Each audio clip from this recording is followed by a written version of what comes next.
Okay, so let's start. जहाँ पे छोड़ा था पिछले सेशन में वहीं से ही स्टार्ट करते हैं. सो पहले तो कौन बताएगा, like let's revise a little bit about हमने लास्ट सेशन में क्या पढ़ा था. Did you people do the brain teaser that was posted on LinkedIn? सब लोगों ने किया? किस किस ने किया? कंडीशनल प्रोबेबिलिटी का ब्रेन टीजर डला था.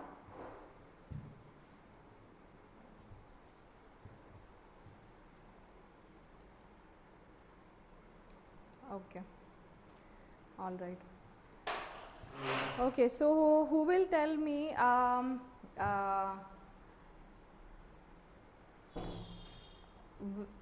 mutually exclusive events जो होते हैं, when there are mutually exclusive events, then what is the probability of A intersection B?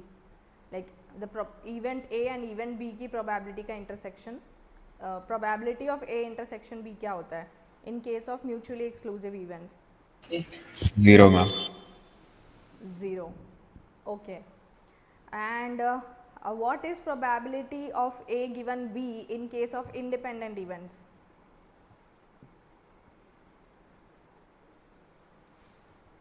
Probability Probability of A given B is probability of A. Okay, all right.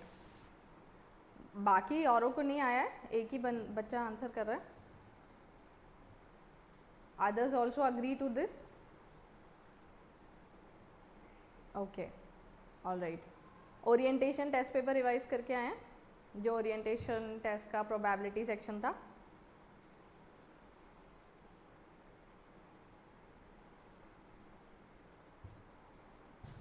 Okay, ठीक है. सो all right, how many number of ways are there to arrange n objects in n positions? कितने तरीके होते हैं?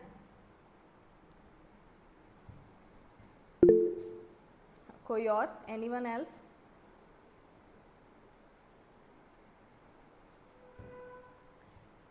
कितने तरह से n items को अरेंज किया जा सकता है?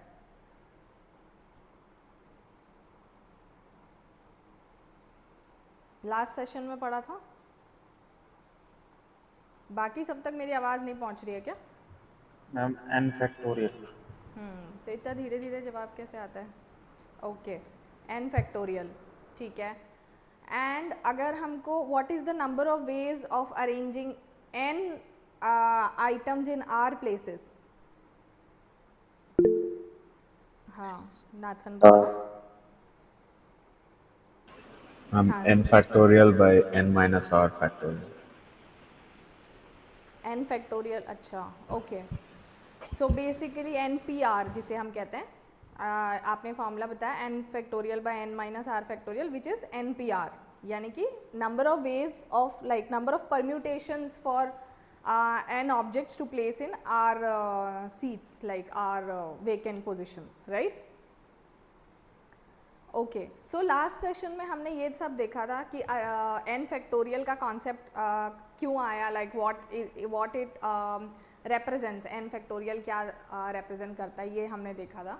And then we had come to this slide जहाँ पे हमने देखा कि n factorial then finally leads to the concept of, मतलब not exactly n factorial leads to, but it helps us with the concept of permutation and combination. तो permutation जो होता है वो अपना हो जाता है जिसमें कॉम्बिनेशन भी होता है और अरेंजमेंट भी होता है. Well combination it does not matter कि किस तरह से आप अरेंज कर रहे हैं, यानी कि अगर 5 में से 3 बच्चे चुनने हैं, ठीक है, मान लीजिए कि या 50 की क्लास है मान लीजिए कि, और एक कोई जैसे इंटर स्कूल कॉम्पिटिशन होता है उसमें 4 बच्चे भेजने हैं. So how many number of ways are there to select 4 students out of 50? कितने तरीके हैं in terms of permutation and combination? कितने तरीके हैं 50 में से 4 बच्चे चुनने के?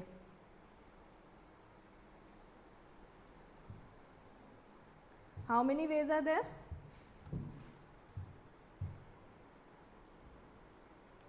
50C4. 50C4. ओके, 50P4 नहीं होगा? No, we are only choosing the students, not arranging. Correct. तो हम 4 बच्चों को इंटर स्कूल कॉम्पिटिशन में भेज रहे हैं, राइट। तो 4 बच्चे सेलेक्ट करने से मतलब है A B C D select हो गए, कौन से ऑर्डर में सेलेक्ट हुए डजेंट मैटर, करेक्ट। अब यहीं पे अगर ये 4 बच्चे मुझे अरेंज भी करने होते हैं, यानी कि इट मैटर्स कि मैंने मान लीजिए ये पोजीशन वाइज है कि जो 4 मतलब पहले मैंने किसे सेलेक्ट किया फिर किसे सेलेक्ट किया, तो इन दैट केस कितने तरीके होंगे?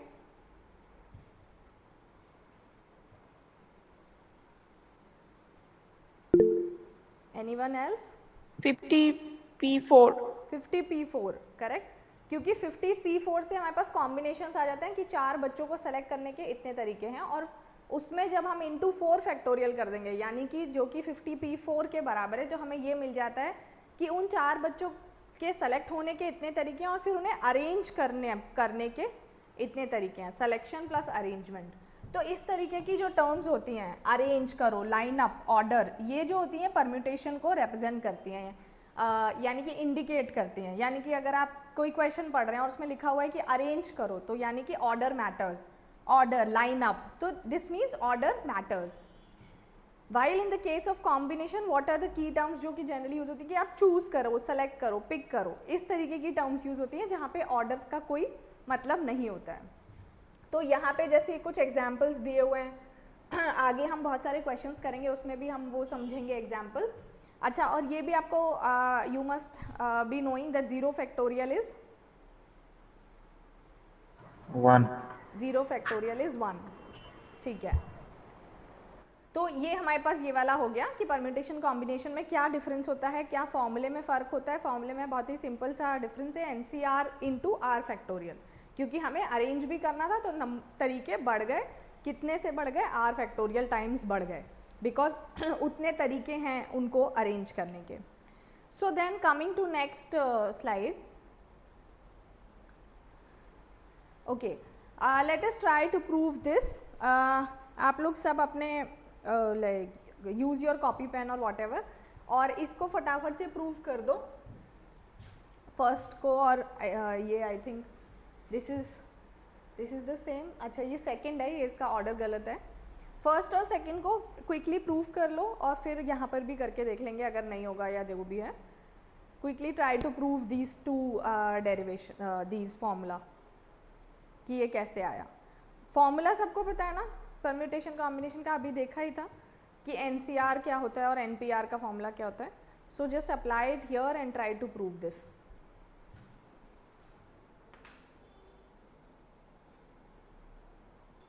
ओके, सो कौन बताएगा कैसे किया? सत्या बताएगा?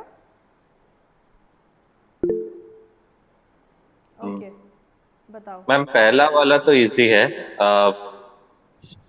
हम लोग NCA is equal to MCB, A is equal to B एक प्राइमरी एनालिसिस से बोल सकते हैं। और दूसरा है कि अगर हम लोग NCA लिखते हैं कैसे लिखेंगे, n factorial divided by a factorial into n minus a factorial, n minus a factorial नीचे रहेगा। NCA को दोबारा आराम आराम से बोलो, कि क्या बोल रहे हो? NCA को क्या लिखूं? Ma'am NCA is equal to MCB हम लिख सकते हैं डायरेक्टली एक प्रॉपर मतलब जस्ट स्पेशल एनालिसिस से A is equal to B हो सकता है इम्प्लीकेशन में। ओके, और दूसरा वाला हमको एक्सपैंड करके लिखना पड़ेगा। हाँ बताओ। तो n फैक्टो NCA को अगर हम लिखेंगे n factorial by n minus a factorial into a factorial, okay, तो equals to n factorial by n minus b factorial, b factorial। Ma'am ठीक है। हम्म अब ये कर दूं? मैम तो n माइनस b करी क्या मैम, कुछ नहीं। यही करना है, कुछ और करना है? गलत कर रही हो।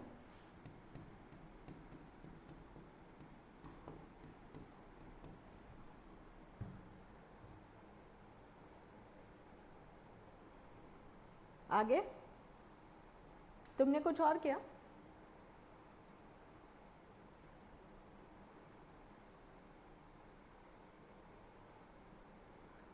हेलो, क्या हुआ? मिटाऊं क्या? गलत लिख दिया, कुछ और बोल रहे थे। नहीं, मैं एक्चुअली उल्टा एजम्पशन से किया था कि a plus B is equal to n करेंगे तो मतलब ये आंसर निकल सकता है कि n माइनस से a फैक्टोरियल का ये सब हो सकता है। अम, मैं उल्टा करके चला गया था, n फैक्टोरियल ये सब करके। तो मैं इसमें अगर मेरे को प्रूव करना है तो मैं ये लिख देती हूँ ना फिर, n minus A factorial is equal to n minus B की जगह n माइनस ए रख देती हूँ, हाँ तो वही हो जाएगा ना जो तुम बोल रहे हो। हाँ, यही तो। वही उसी से ही मैं उल्टा चला गया था कि N C N C B को हम लोग गिवन था, तो हम लोग उस तरह से जा सकते हैं। पहले मतलब एजम्पशन को प्रूफ पकड़ के गिवन तक चले जाएंगे। हाँ, तो ये मैं वही कर रही हूँ ना, मैंने इसको ट्रू मान लिया कि ये ठीक है। लेट अस सपोज कि ये सही बोल रहा है, तो मैंने वो इसको रिप्लेस कर दिया। सही है। हाँ तो ये n माइनस ए फैक्टोरियल बचा, ये a फैक्टोरियल और n माइनस ए फैक्टोरियल। सही है। हाँ हो गया प्रूफ? नहीं हुआ? हो गया ना? यही तो है। अभी मल्टीप्लिकेशन तो ये वो होता है ना, क्या कहते हैं इसे, a into B equal to B into A होता है, राइट? तो ये तो प्रूव हो गया। सेकेंड वाला प्रूव कर लिया। ये समझ में आ गया सबको? गिव अ थम्स अप, और नहीं आया तो हैंड रेस करो।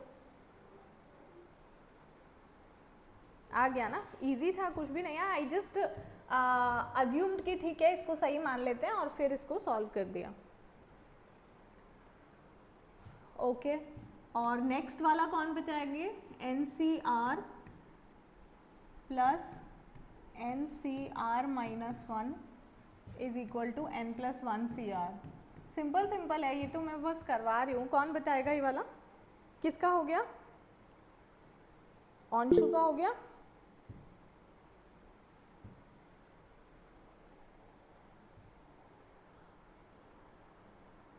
यमन,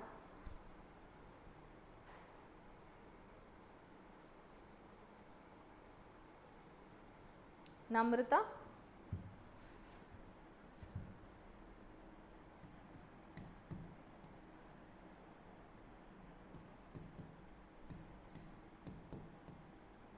मन नहीं है क्या आज पढ़ने का? इंडिपेंडेंस डे मनाना है।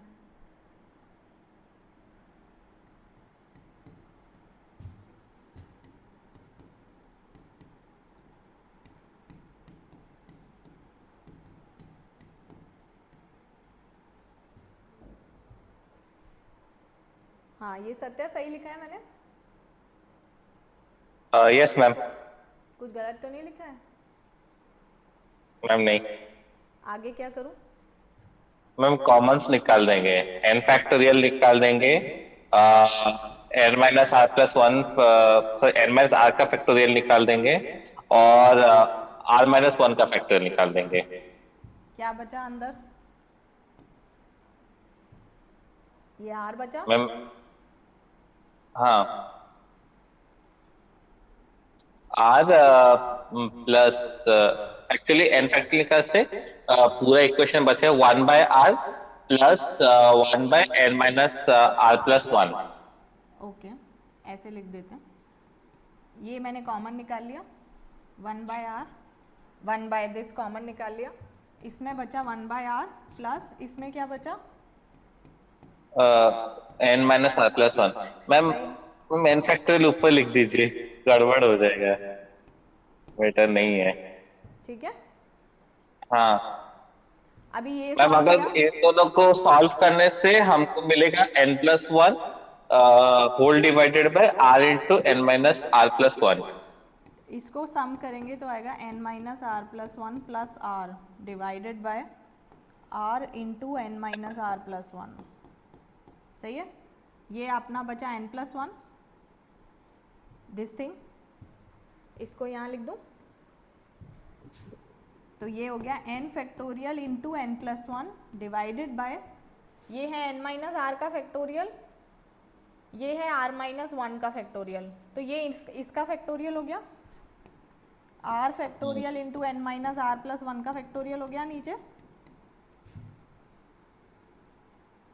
सही है ना। हाँ, और ऊपर वाला जो है ये n factorial into N plus one किसका फैक्टोरियल हो गया, कोई और बताएगा, ये n किसका? plus 1. हाँ, ये हो गया n प्लस वन का फैक्टोरियल, तो ये क्या बन गया, n plus 1 CR. n plus one C R बन गया, सही है। एवरीवन इज फॉलोइंग, ठीक है। देखो भाई कुछ समझ में नहीं आए तो पूछ लेना। सो ये हमने प्रूफ कर लिया, सिंपल था। अब आपको याद होगा लास्ट क्लास में आप मुझसे पूछ रहे थे कि मैम अगर रिपीटिशन हो गया तो फिर क्या करेंगे, तब हमने उस क्वेश्चन को स्किप किया था कि हम आगे के उसमें पढ़ेंगे। अभी हम सिर्फ ये देख रहे हैं कि अगर रिपीटिशंस नहीं अलाउड है, सॉरी यस, अगर रिपीटिशंस नहीं अलाउड है तो अपना n फैक्टोरियल अरेंजमेंट्स बनते हैं। अब यहाँ पर ये कह रहा है कि मान लो number of permutations of n objects हम कर रहे हैं, मतलब हमारे पास n ऑब्जेक्ट्स हैं, उनको हम परम्यूट कर रहे हैं, उनको हम अरेंज कर रहे हैं। अब उन n ऑब्जेक्ट्स में से r एक तरीके के हैं, s एक तरीके के हैं और t एक तरीके के हैं, ठीक है। यानी कि there are r elements which are repeating, then there are s elements which are repeating and then there are t elements. तो अब इस केस में क्या करेंगे, कोई खुद अपने गैस उससे बताएगा, खुद से सोच के कि क्या किया जाना चाहिए। पहले there was no repetition allowed, यानी कि हमारे पास n डिस्टिंक्ट एलिमेंट्स थे, तो n डिस्टिंक्ट एलिमेंट्स थे और उनको n, मान लीजिए n पोजीशन में ही हमें भरना था, ये 5 हैं, 5 ही हमारे पास एलिमेंट्स थे, तो हम कर देते थे 5 इंटू 4 इंटू 3 इंटू 2 इंटू 1, क्योंकि सब डिस्टिंक्ट एलिमेंट्स थे। तो पहली बार में हमारे पास 5 अवेलेबिलिटीज़ थी, एक यहाँ भर दिया तो 4 बची, फिर भर दिया तो 3 बची, फिर भर दिया 2, फिर भर दिया तो 1 बची। अब ये कह रहा है कि इस 5 ये जो एलिमेंट्स हैं जो आपके पास जिनको आपको अरेंज करना है, इसमें से कुछ एलिमेंट्स रिपीटेटिव हैं। तो ऐसे केस में आप क्या करेंगे, क्या करना चाहिए, कितने अरेंजमेंट्स बनने चाहिए, क्या n फैक्टोरियल अरेंजमेंट्स ही बनने चाहिए, ये हमने पिछली बार भी डिस्कस किया था।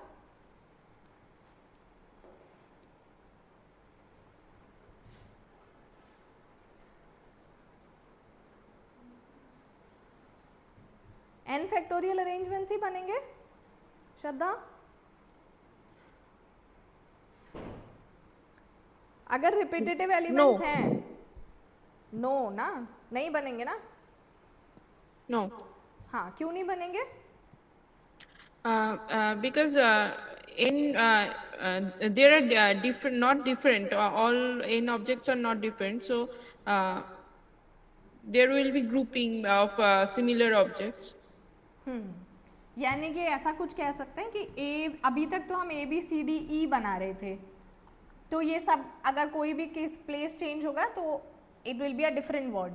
बट अगर ए इसमें रिपीट हो रहा होता तो ए बी सी डी ए, इसके 2 हम काउंट कर रहे हैं। अगर n फैक्टोरियल करते हैं तो इसके 2 काउंट कर रहे हैं हम, ए इसको ए डैश मान लें अगर अभी के लिए, तो इसे अलग काउंट कर रहे हैं और A dash B C D A को अलग काउंट कर रहे हैं, सही बात है।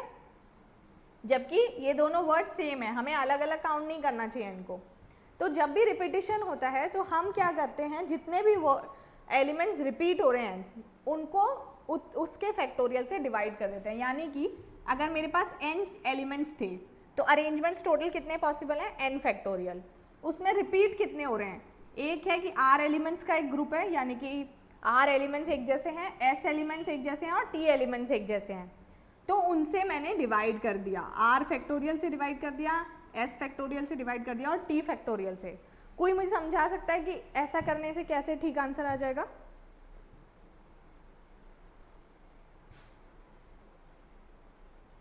नाथन? मैम ये कॉम्पेंसेट कर लेता है कॉमन एलिमेंट्स के लिए, कैसे? क्योंकि 2 कॉम्बिनेशंस एक जैसे हो सकते हैं। हाँ, जैसे ये एग और एग, तो ई जी जी, पहला जी और दूसरा जी एक ही पोजीशन पे रहेंगे तो सेम रिजल्ट आएगा, तो उसको कॉम्पेंसेट करने के लिए भी डिवाइड। ठीक है, डिवाइड तो करते हैं, लेकिन इससे क्यों डिवाइड कर रहे हैं? R factorial, S factorial, T factorial. हम जितने कॉमन एलिमेंट्स हैं उसी को कॉम्पेंसेट करने के लिए, क्योंकि उतने ज़्यादा आउटकम्स नहीं आएंगे जितने नॉर्मली आएंगे अगर वो अलग अलग है। ओके, तो इससे इसलिए डिवाइड कर रहे हैं कि अगर मान लो मेरे पास आर एलिमेंट्स होते, डिस्टिंक्ट आर एलिमेंट्स होते, यानी कि डिस्टिंक्ट 4 एलिमेंट्स है, तो कितने तरीके हैं अरेंज करने के? कितने तरीके हैं? 4 factorial. 4 फैक्टोरियल तरीके हैं। बट अब मेरे पास ये 4 एलिमेंट्स एक ही जैसे हैं, they are all similar, they are all A, तो अब तरीके 4 फैक्टोरियल बाय 4 फैक्टोरियल, क्योंकि जितने अरेंजमेंट्स आप बोल रहे थे उतने अरेंजमेंट्स अब नहीं मिलेंगे, because these all 4 factorial arrangements are the same.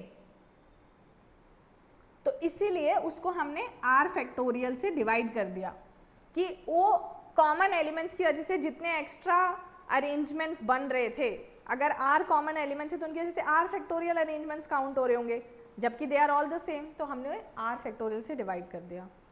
S element same थे तो एस फैक्टोरियल से, जितने भी एलिमेंट सेम हैं जो एक तरीके के आर हैं तो आर से डिवाइड कर दिया, फिर एस से, फिर टी से। यहाँ तक समझ में आया?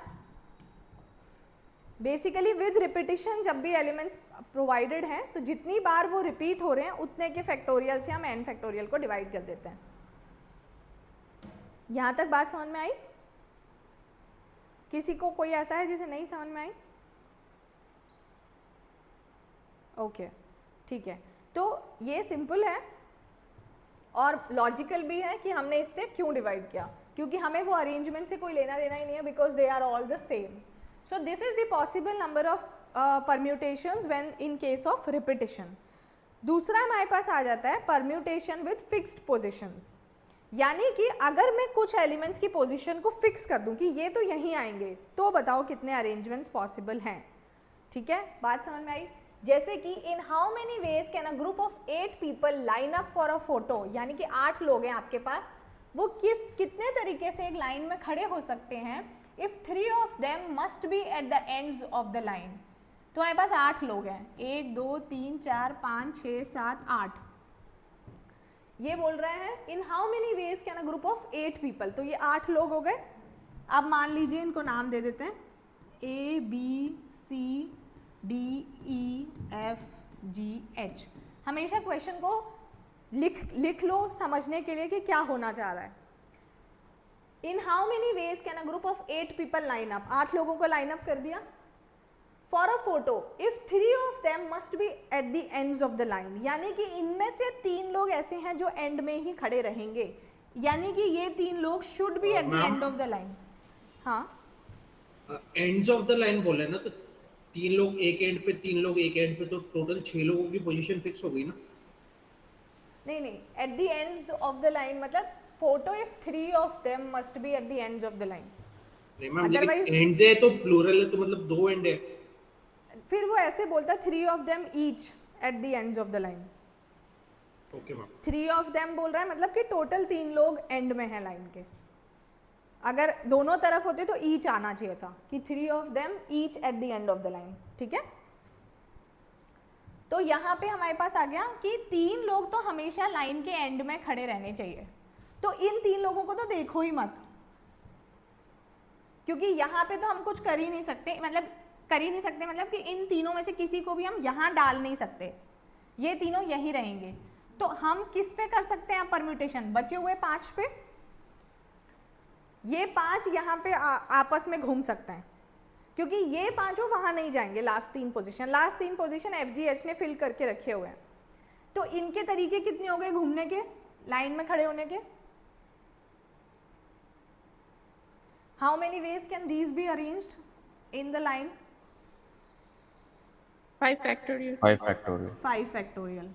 How many? अब एफ जी एच एंड में खड़े होने चाहिए, बस इतना ही बोला है, उनके अरेंजमेंट पे कोई कमेंट नहीं किया है, यानी कि एफ जी एच हो चाहे जी एच एफ हो चाहे एफ एच जी हो, मतलब इनका कोई भी अरेंजमेंट हमको चलेगा कि नहीं चलेगा? चलेगा ना? Yes. क्योंकि उन्होंने सिर्फ मैम, इतना कहा है। एक क्वेश्चन है, हाँ बोलो। 3 ऑफ देम बोला है, मतलब कोई से भी 3 हो सकते हैं ना, जरूरी थोड़ी ना कि FGH हो। हाँ कोई से भी 3 हो सकते हैं, मैंने नाम दे दिया उन 3 को बस FGH। Okay ma'am.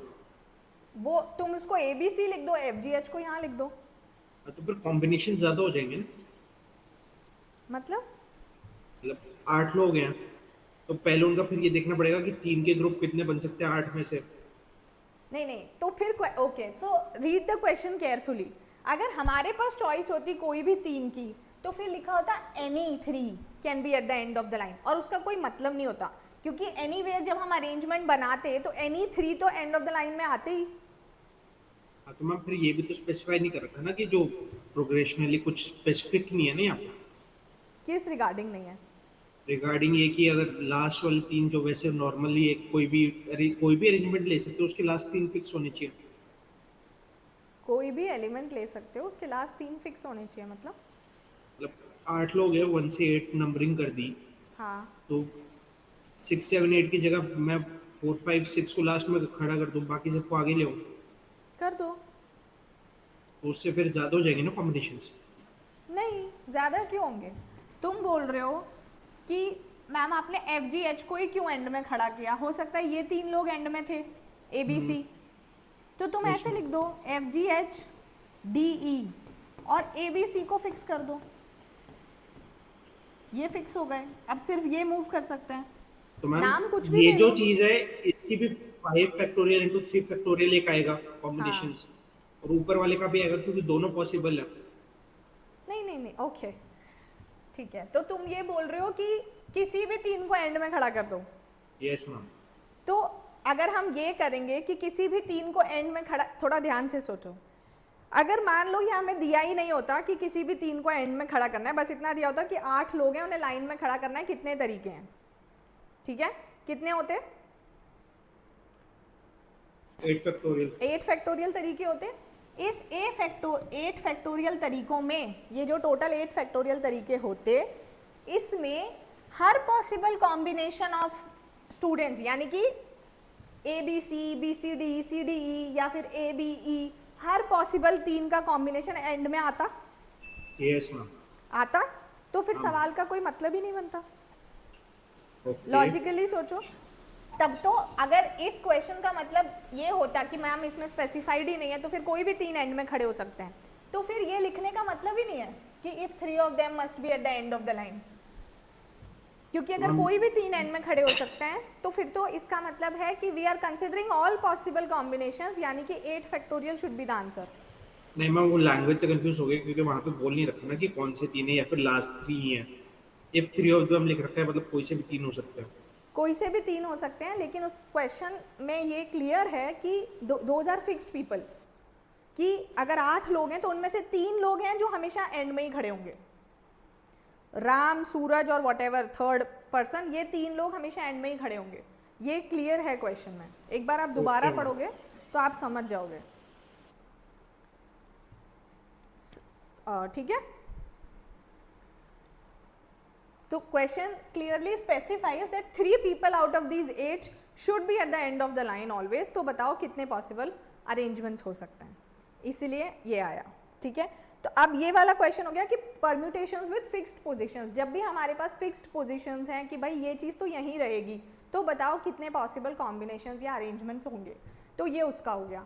दूसरा कहते हैं परम्यूटेशन विद रेस्ट्रिक्टेड पोजीशंस, कितने, यानी कि अगर मैं कुछ चीज़ों का पोजीशन रेस्ट्रिक्ट कर दूं कि ये यहीं रहेंगे, जैसे ऊपर वाला फिक्स्ड पोजीशंस है और काफ़ी सिमिलर हैं, बट थोड़ा सा डिफरेंस क्या है कि फिक्स्ड पोजीशंस में तो ये हो गया ये बंदा यहाँ खड़ा होगा, ये यहाँ खड़ा होगा, ये यहाँ खड़ा होगा, ठीक है। रेस्ट्रिक्टेड पोजीशंस का मतलब है कि उनके खड़े होने में कुछ रेस्ट्रिक्शंस हैं, यानी कि ये बंदा हमेशा इसके बगल में ही खड़ा होना चाहिए, या ये बंदा इसके बगल में कभी भी खड़ा नहीं होना चाहिए, इस तरीके के रेस्ट्रिक्शंस अगर हैं, जैसे कि in how many ways can 5 men and 3 women be arranged in a row if no 2 women are standing next to each other, यानी कि कितने तरीके हो सकते हैं 5 मेन को और 3 विमेन को खड़े करने के, गिवन दैट कभी भी 2 विमेन साथ में नहीं आनी चाहिए। क्वेश्चन समझ में आया? क्वेश्चन समझ में आया कि 5 हमारे पास आदमी हैं, 3 औरतें हैं, इनको इस तरह से खड़ा करना है कि कोई भी 2 औरतें साथ में खड़ी ना हो। अब इसको हम कैसे सोचेंगे, कोई भी 2 विमेन अगर साथ में नहीं खड़ी हो सकती, इसका क्या मतलब है, उनके बीच में कोई ना कोई मैन होना ज़रूरी है, चाहे 1 हो, चाहे 2 हो, चाहे 3 हो, चाहे 4 हो, पर होने चाहिए, है ना, तभी ये चीज़ पॉसिबल हो सकती है कि 2 women are not standing together. तो इसके लिए हमने क्या किया, हमने रेस्ट्रिक्टेड पोजीशंस लिख दी यहाँ पे। 5 मैन थे, उनको खड़ा कर दिया, M1, M2, M3, M4, M5। और विमेन जो हैं, जो तीनों विमेन हमें अरेंज करनी है, वो हमेशा इनके इन पोजीशंस पर ही आ सकती हैं। Only these positions can be filled by women. ये कितनी है, 1 2 3 4 5 6, 6 पोजीशंस हैं, इनमें से कोई भी 3 पोजीशन विमेन फिल कर सकती हैं। तो ये वाली कंडीशन ट्रू रहेगी कि that no 2 women are standing next to each other. Agreed? सही बात है। तो मैंने एक ऐसा अरेंजमेंट यहाँ क्रिएट कर दिया कि ठीक है, तुमने चाहिए था कि 2 विमेन साथ में नहीं खड़ी होनी चाहिए, ठीक है, तो हम ऐसा करते हैं, पहले तो मैन खड़े कर देते हैं ताकि एक बाउंड्रीज क्रिएट हो जाए, और फिर बची हुई ये जो जगह है यहाँ किसी 3 को सेलेक्ट करके विमेन खड़ी कर देंगे। तो अब इन दोनों का परमिटेशन अलग चलेगा। पहले मैन को, ये 5 मैन ऐसे खड़े करने के कितने तरीके हैं, कितने तरीके हैं? How many ways can 5 men stand?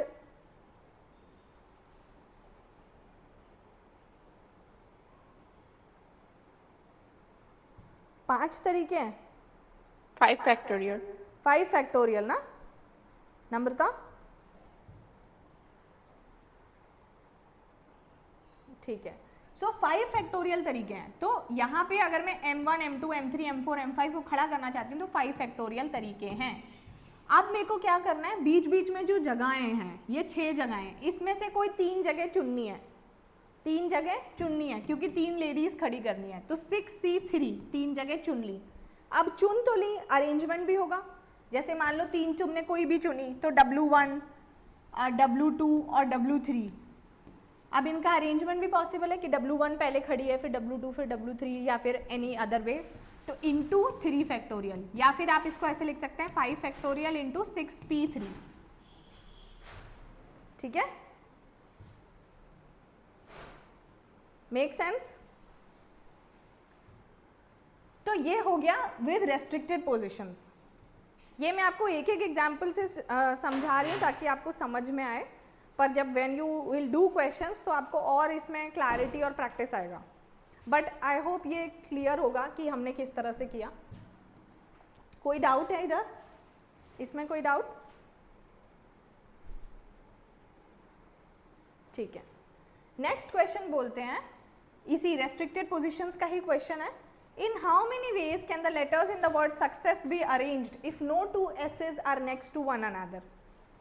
ये 2 चीज़ों का कॉम्बिनेशन है क्वेश्चन, 2 कॉन्सेप्ट्स का कॉम्बिनेशन है। ये बोल रहा है सक्सेस के लेटर्स को और कितने तरह से अरेंज कर सकते हैं गिवन दैट कि 2 S साथ में नहीं आने चाहिए। करो, क्वेश्चन समझ में आ गया?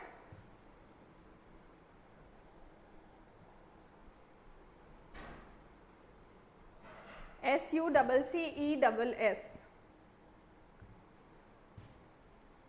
Try to solve this.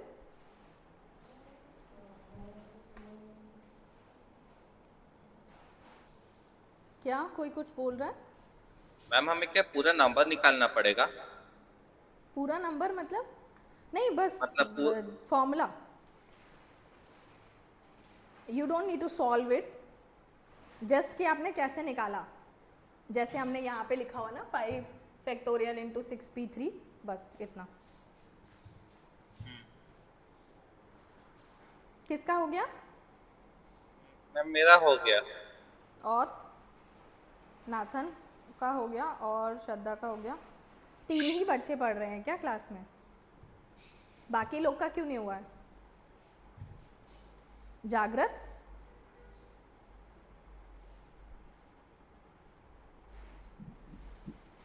Ritu,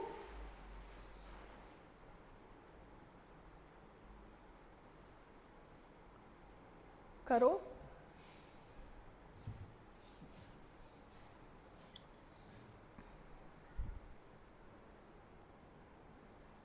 Are you guys finding this topic a little difficult to understand?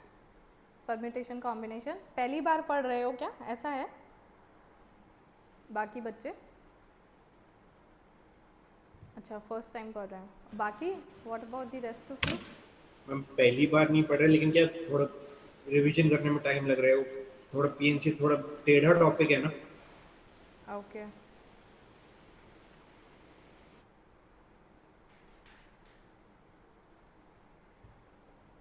सो अभी 3 ही लोग का हुआ है ना?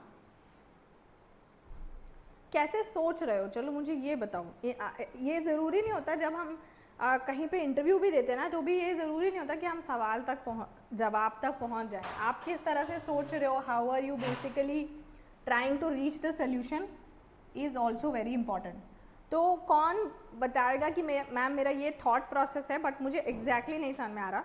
सो I think other students will also like get help from this, क्योंकि हो सकता है तुम सब लोग एक ही जगह कहीं अटक रहे हो और हो सकता है कोई नया कॉन्सेप्ट मैं बता दूँ। So who will give it a try? I want someone to raise a hand. मैं ट्राई करता हूँ मैम। ठीक है बताओ, तुम्हारा आंसर आ गया? नहीं मैम, आंसर नहीं आया, प्रोसेस ही चल रहा है। ठीक है फिर बताओ। मैम पहले तो तीनों एस को अलग रखना है, तो फिर ऊपर वुमेन वाले जैसे ही हो गए थोड़ा बहुत। हाँ तो जो अपना यू डबल सी और ई है, उसमें मैं ये सोच रहा था कि 3 फैक्टोरियल ले लेते हैं डायरेक्ट, क्योंकि डबल सी को एक सिंगल सी की तरह ट्रीट कर सकते हैं। अच्छा ओके, इसको एक मान लिया। हाँ मैम, ऐसा? क्योंकि यू और ई तो जो है वो है मतलब यूनिक है। सी डबल है तो सी एक पोजीशन पे आता है, फिर दूसरा तो लास्ट पोजीशन पे आएगा, तो फर्क नहीं पड़ता उसको। अच्छा इसे एक मान लिया, तो ये 3 फैक्टोरियल तरीके हो गए। Yes ma'am. आगे आगे मैम बाकी वो 5C3 5C3 क्यों? मतलब जो ऊपर किया था वैसे ही। 5C3 क्यों? क्योंकि मतलब अपने पास 3 ऐसे है और वो मतलब मानने यूनिक ही हैं, क्योंकि अलग अलग है। ऐसा नहीं कर सकते कि एक एस यहाँ पे आएगा तो अगला एस वहीं पे आएगा, क्योंकि सीज के लिए तो कर सकते हैं। क्या दोबारा बोलो ये लास्ट वाली चीज़। मतलब मैम तीनों एस को अलग करना है ना, हाँ एक साथ नहीं आने चाहिए। हाँ तो फिर उनको एक यूनिट मान नहीं सकते, हाँ जैसे सी के साथ किया है। हाँ तो वो तीनों फिर अलग अलग हो गए, तो ठीक 3 है यूनिक ऑब्जेक्ट्स हो गए। ठीक है, तो और उनके 5P3 5 स्पेसेस हो गई ना उनके लिए, तीनों के लिए। ये यहाँ पे 1 2 3 4 5 ये। Yes ma'am. अच्छा ये 5 स्पेस हो गई, तो तुमने बोला 5 में से 3 स्पेस मैंने चुन ली, तो Yes. 5P3 क्यों नहीं किया? क्योंकि मैम परम्यूटेशन भूल गया मैं। भूल गए? अच्छा परम्यूटेशन नहीं चल रही है अभी। हाँ हिमांशु क्या बोल रहे हो आप बताओ। मैम मैंने तो ये किया था, जैसे टोटल आगे मतलब 7 वर्ड्स थे, तो मैंने 7 में से फिर सबका वो कर दिया, पर सबके कॉम्बिनेशंस बना के, जैसे S3 है, फिर U 1 टाइम है, C 2 टाइम्स है और E 1 टाइम है, तो इन सबके फैक्टोरियल्स निकाल लिए। तो उन दोनों से मेरा रिजल्ट आया। फिर जो एक मिनट, तुम कह रहे हो S3 टाइम्स है, C 2 टाइम्स है और U और One E time है ना? One बस time, इतना yes, ही है। ma'am. अच्छा ma'am. अब तुमने क्या किया? उसके बाद में मैंने नॉन एस अरेंजमेंट्स निकाल दिए। अब तुमने कौन से अरेंजमेंट्स निकाल लिए? नॉन एस जिसके अंदर मतलब यू सी सी और ई वाले जो आपने दिए हैं, प्लेसेस C दिए हैं। C U E वाले। हाँ, अच्छा क्या कैसे निकाला? 4 फैक्टोरियल बाय 2 फैक्टोरियल। अच्छा ठीक है, उसके बाद में जहाँ जहाँ पे मैं मतलब एस रख सकता हूँ उनकी जगह निकाल ली। फिर तो U C C E इसके तुमने कॉम्बिनेशन बनाए 4 factorial by 2 factorial, correct arrangements. Yes ma'am. ठीक है आगे क्या किया? फिर उसके बाद में मैं क्या नाम है, एस जो लेटर है वो कहाँ कहाँ पे अरेंज कर सकता हूँ अलग अलग, तो उसके लिए निकाला। फिर जो कैसे निकाला? तुम्हारा 5 भी factorial by 3 factorial. 5 factorial by 3 factorial. Okay, पक्का? तुम चल रहे हो अभी थोड़ा सा। चलो ठीक है, कोई बात नहीं। तुम्हारा तुम्हारा आंसर ये है, तेजस्वी का आंसर ये है, ठीक है। अभी लेट्स सी तुम लोग क्या गलत कर रहे हो, ठीक है, क्या थॉट प्रोसेस में गलती। I think this is a very good thing. हो सकता है और भी तुम लोगों में से काफ़ी बच्चे इस तरह का कुछ कर रहे होंगे। Coming first to Tejaswi's answer. Tejaswi ने क्या किया, उसने कहा कि मैम यू सी सी ई को पहले अरेंज करना है और इसमें 3 यूनिक चीज़ें हैं, क्योंकि सी को मैंने एक बना दिया, इसका एक ग्रुप बना दिया, तो 3 फैक्टोरियल ही तरीके होंगे इनको अरेंज करने के। कोई बता सकता है आप में से इसमें क्या गलती करी इसने, तेजस्वी ने? हाँ बताओ। मैम सी हम लोग 3 फैक्टर करेंगे तो सी और दोनों का बीच का स्पेस जो रहा उसको भी हम लोग के ग्रुप कर रहे हैं। नहीं, मुझे नहीं पता। तेजस्वी ने बोला कि सी को हमने साथ में ले लिया, डबल सी को, जब हमने अरेंजमेंट कर रहे थे, क्योंकि सी सी सेम है, so we made a group out of it and then we had 3 distinct things to arrange, and 3 distinct things को अरेंज करने के तरीके हैं 3 फैक्टोरियल। फिर उसने बोला कि हमको एस डालना है, तो एस डालने के लिए हमारे पास 5 जगह हैं, 1 2 3 4 5, तो उसके लिए 5C3 कर दिया।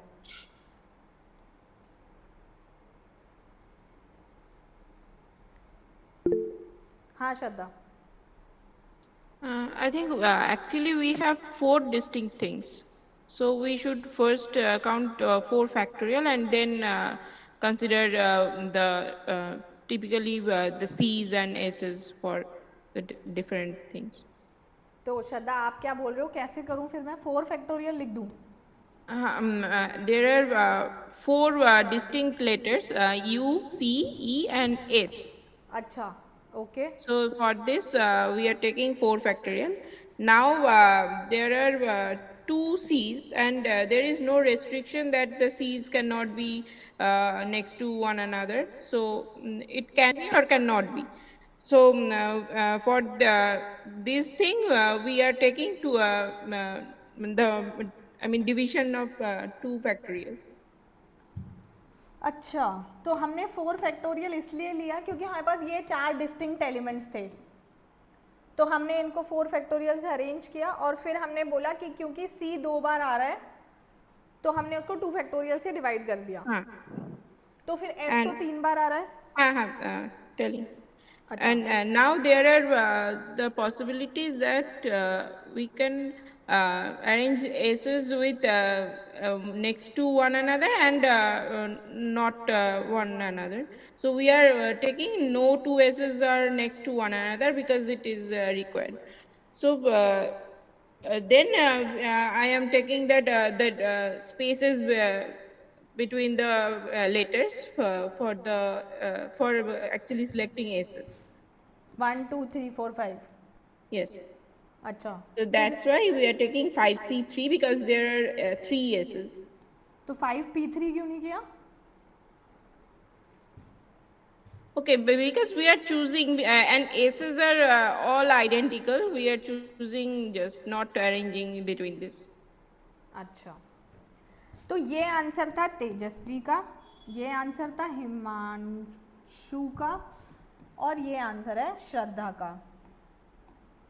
तीनों के ही आंसर्स गलत हैं। श्रद्धा का आंसर तो सही आ गया है, बट वो जो सोच रही है वो गलत है। मतलब जिस तरह से आया है, जो रास्ता आपने चुना है वो गलत है, ठीक है। अब हाँ हिमांशु बोलो। मैम इसके अंदर मैंने जो सोचा था ये बता रहा हूँ, जैसे जो एस है ना उसको एक बार रिप्लेस कर दिया और जो बाकी वैल्यूज हैं वो ले ली, उसके बाद में जो बीच वाली जो वैल्यूज हैं उनका एक सेकंड हिमांशु दोबारा बोलो, आप थोड़ा सा मेरे को क्लियरली नहीं समझ में आया, दोबारा मतलब बोलो। सक्सेस के अंदर जितने एस हैं उनको मैंने हटा दिया एक बार, उसके हटा बाद में हाँ उसके बाद में जितने जो 4 वैल्यूज बीच में होती है सी यू एंड ई उन चारों को ले लिया, उसके बाद में उन चारों के अंदर जो कॉमन वैल्यूज है उनका फैक्टोरियल लिया, 4 फैक्टोरियल बाय 2 फैक्टोरियल। ठीक है। उसके बाद में मैंने एस जहाँ जहाँ पे मैं एस की वैल्यू रख सकता हूँ, मतलब हाँ। टोटल कॉम्बिनेशंस में वो मैं ट्राई करूंगा कि मतलब जो पूरा पेयर बनेगा उसके अंदर कितने कॉम्बिनेशंस बन सकते हैं, बस इतना ही, इससे सोल्व हो जाएगा। तो मतलब तुम बोल रहे हो कि ये गलत कर दिया तुमने या ये यहाँ सही पे है? ये गलत है थोड़ा, ये गलत हो गया, तो इसकी जगह क्या आएगा? 5C3 आएगा मेरे हिसाब से। अच्छा, ओके, ठीक है। तो पहले तो आप सबको समझ में आया कि सब किस तरह से सोच रहे हैं, लाइक सबका आंसर ऐसे ऐसे क्यों आया, ये सबको समझ में आया, चाहे सही आया चाहे गलत आया, बट उनके तरीका समझ में आया कि वो ऐसा क्यों उनका रिजल्ट आया, ठीक है। अब क्या कोई आप में से ऐसा है, अब हिमांशु ने एक आंसर दिया है, इन्होंने श्रद्धा ने दिया है और तेजस्वी ने दिया है, क्या आप में से ऐसा कोई है जो ये बता सकता है कि आप इसीलिए गलत सोच रहे हो, ये गलत कर दिया आपने, जैसे कि इसका तो आंसर करेक्ट नहीं आ रहा है तेजस्वी का, तो कोई तेजस्वी को बता सके कि यहाँ तुमने गलत किया, ये नहीं सोचना था इसलिए यहाँ गलती हुई। श्रद्धा का आंसर सही आ रहा है लेकिन मैंने कहा कि श्रद्धा गलत तरह से सोच रही है। हाँ तेजस्वी। हम गलत इसलिए आ रहे हैं क्योंकि सी को एक सिंगल यूनिट ले लिया मैंने। हाँ तो क्यों नहीं लेना चाहिए था? क्योंकि मैम नॉर्मली जो अपने अरेंज करते हैं वो आएंगे तो 4 फैक्टोरियल अगर चारों यूनिक होंगे, हाँ चारों यूनिक नहीं है, एक डबल है, तो फिर उसको बाय 2 करना पड़ेगा क्योंकि डबल आ जाएंगे, जैसे यहाँ पे डबल सी है, फिर यू की जगह डबल सी आ जाएगा, फिर ई की जगह डबल सी आ जाएगा, तो वैसे वो 2 बार आते रहेंगे वर्ड्स। हाँ तो गुड। इसलिए इसको और मैं क्लैरिटी देती हूँ। तेजस्वी ने यहाँ तक सही किया कि उसने बोला कि मैम मैंने यू सी सी ई को रख दिया, अब मेरे को उनको अरेंज करना है। अब गलती उसने कहाँ कर दी कि उसने बोला कि मैम सी जो है वो सेम है तो इनको ग्रुप कर देते हैं, जो कि नहीं करना था। इनको ग्रुप कब करते?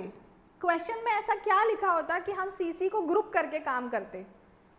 जब क्वेश्चन में लिखा होता कि both the Cs should come together, the Cs should come next to each other, तो हम क्या करते? उनको एक रस्सी से बांध देते। Now we consider it as a single entity. वो दो हैं ही नहीं, वो जहां जाएंगे साथ जाएंगे, तो फिर उनको दो कंसिडर ही क्यों करना, एक ही मान लो। तो एक ही मान लिया तो एक हो गया तुम्हारा साथ में आने वाला सी जुड़वा, एक यू एक ई। तो इनको अरेंज करने के तरीके कितने होते? कितने होते?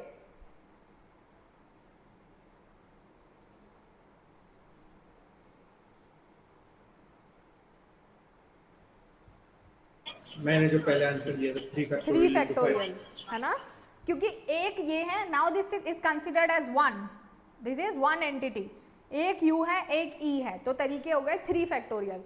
तो ये 3 फैक्टोरियल से जो बनते हैं वो क्या क्या बनता? यू सी सी ई। अब ये सी सी एक है, एक साथ चल रहा है, इसको ऐसा करते हैं, ऐसा लिख देते हैं क्योंकि ये एक साथ चल रहा है, यू सी सी ई। एक हो जाता ई सी सी यू, एक में सी सी इधर आ जाता सी सी ई यू, इस तरह से बनते बहुत सारे, बट सी सी हमेशा साथ रहता क्योंकि हमने इसको बांध दिया, एक ही मान रहे हैं। अगर हम 3 फैक्टोरियल करते हैं तो इसमें हमारे ये वाले सारे कंडीशंस खत्म हो गए जो हम नहीं चाहते। ये भी तो अलाउड है क्वेश्चन में, क्वेश्चन ने इसको ऐसा करने से मना किया है क्या? क्या क्वेश्चन ने बोला है कि दोनों सी अलग अलग नहीं आ सकते? ऐसा नहीं बोला है, राइट? तो इसीलिए हम इन दोनों को साथ में नहीं बांध सकते। अगर क्वेश्चन में लिखा होता along with all of this, ये भी लिखा होता कि both the Cs should also come together, तो हम क्या करते? इसको बांध देते और 3 फैक्टोरियल लिखते। और जब हम बांध देते तो अब जो एस है उनको रखने की जगह हमारे पास 5 नहीं 4 बचती, क्योंकि अब सी सी के बीच में किसी की जगह लिए जगह नहीं है, सी सी साथ में ही आएगा क्योंकि उसे बांध दिया। अब यहाँ तेजस्वी ने 2 चीजें करी, एक तरफ उसने बांध दिया और दूसरी तरफ 5 जगह मान ली एस रखने के लिए। अगर तुमने बांध दिया तो एस के लिए यहाँ कोई जगह नहीं है, समझे बात? तो एस के लिए सिर्फ 4 ही जगह होती है उस केस में। तो अब हम करते 3 फैक्टोरियल इंटू 4c3, तो 3 फैक्टोरियल इंटू 4c3 हमारा आंसर होता। अगर हमारे को ये क्वेश्चन दिया होता जो अभी दिया होता है और इसमें ये भी लिखा होता that C should always come together.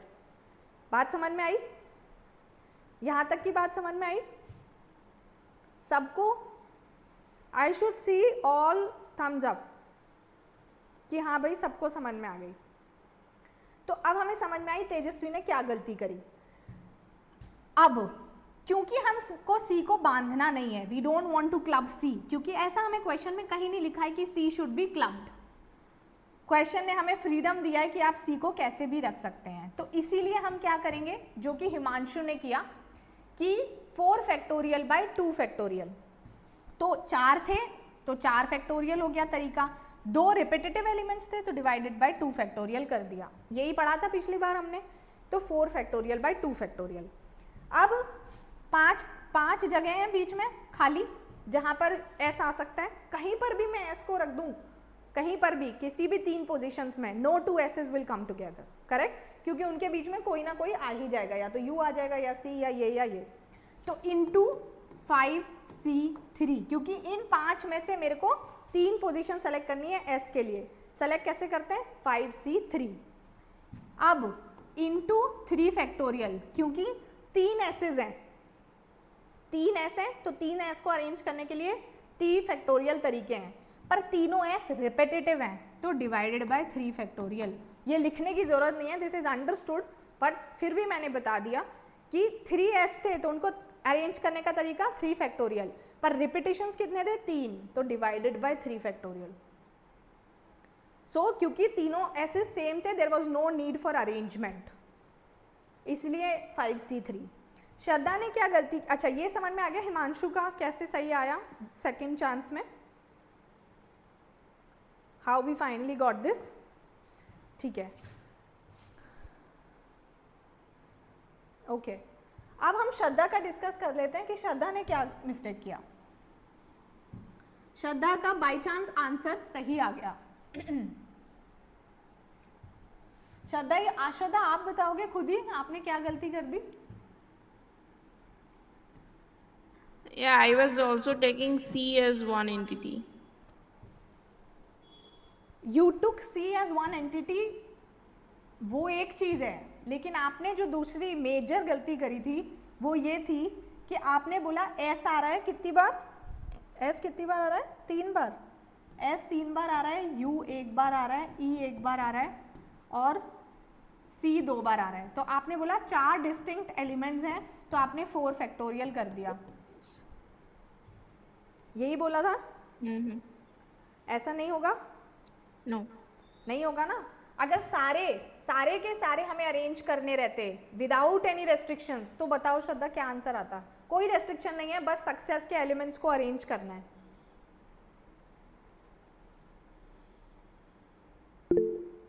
नहीं, श्रद्धा विल टेल, श्रद्धा बताओ। 7 elements, तो 7 factorial. हाँ अच्छा, that's it. No, there should be a division, 2 factorial and 3 factorial. Very good. So अब समझ में आया, देयर वर डिस्टिंक्ट एलिमेंट्स, लेकिन जब हम चारों को कंसिडर कर रहे थे और कोई रेस्ट्रिक्शन नहीं था तो 7 फैक्टोरियल बाय दिस। लेकिन यहाँ पे आपने थोड़ी सी दोगली बात कर दी कि हमने चारों एलिमेंट्स भी ले लिए लेकिन हमने डिवाइड करा 2 फैक्टोरियल से, यानी कि सिर्फ सी का रिपीटेशन कंसिडर किया, Yeah. है ना, एस का किया ही नहीं। और एस का कर भी लेते तो भी that doesn't make it correct, क्योंकि यहाँ हमने 4 फैक्टोरियल लिख दिया। सही है, आई थिंक अब काफ़ी क्लैरिटी आई होगी एज कंपेयर टू पहले से, जब हमने सबके सॉल्यूशंस डिस्कस किए हैं, वो कहाँ अटक रहे थे, क्या गलत कर रहे थे। Did that help? Yes, ma'am. Okay, all right. So हमने यहाँ तक कर लिया। Now let's move to the next slide where we have multiple questions to solve, and उससे आपका और अच्छा क्लैरिटी आएगा। बहुत इजी क्वेश्चंस हैं, आप फर्स्ट क्वेश्चन सॉल्व करेंगे and like you will tell the नहीं, डोंट टेल दी आंसर, आप सॉल्व करो, जस्ट क्विकली आप सॉल्व करें क्वेश्चंस को। एंड 3 क्वेश्चन सॉल्व करो, ये गलती से नंबरिंग थोड़ा 1 1 1 हो गया, दैट्स फाइन। 1 2 3 तक सॉल्व करो एंड लेट मी नो, जब 3rd तक हो जाएगा तब मेरे को बताओ कि हो गया।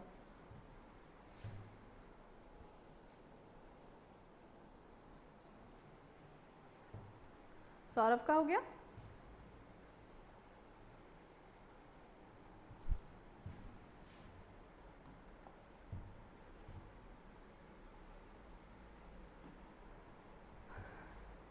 Okay. So now Namrata will tell me. Namrata, are you there?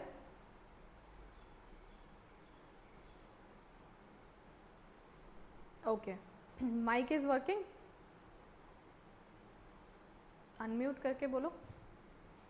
I can't unmute. अच्छा, फिर कैसे करेंगे? और कौन है? जागृत?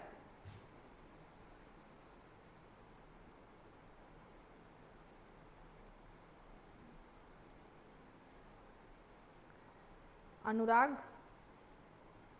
सौरभ बताएगा. सौरभ बताओ, फर्स्ट कैसे करें? तुम तो अनम्यूट कर सकते हो.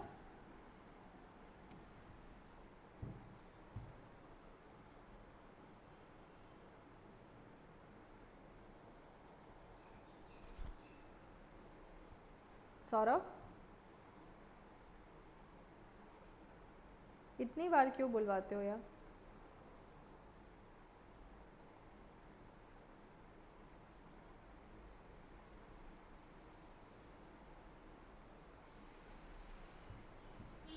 नाथन, आप बताओ.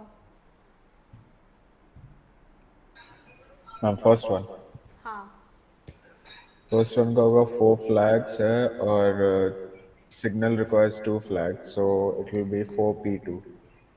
4p2. Yes ma'am. ओके. कौन कौन अग्री कर रहा है?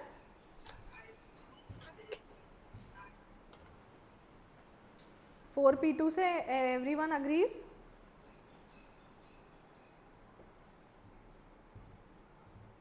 कोई डाउट? कोई ऐसा है जिसे 4p2 से डाउट है? I want wait for much. अगर है तो जल्दी से बोल दो है, नहीं तो आई मूव आगे. सेकंड क्वेश्चन बताओ तेजस्वी. मेरा था हाँ सत्या बोलो. मैम, यहाँ पे तो बस बोला गया कि हम लोग सिलेक्ट करना है ना 2 कलर्स. ये तो नहीं बोला गया कि मतलब उसको अरेंज भी करना है. क्यों बोला तो गया है. Given 4 flags of different colors, how many different signals can be generated?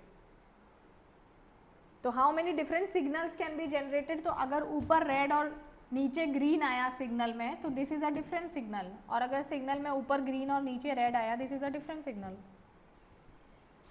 अच्छा, तो पूछा गया है ना क्वेश्चन में कितने डिफरेंट सिग्नल्स बनाए जा सकते हैं.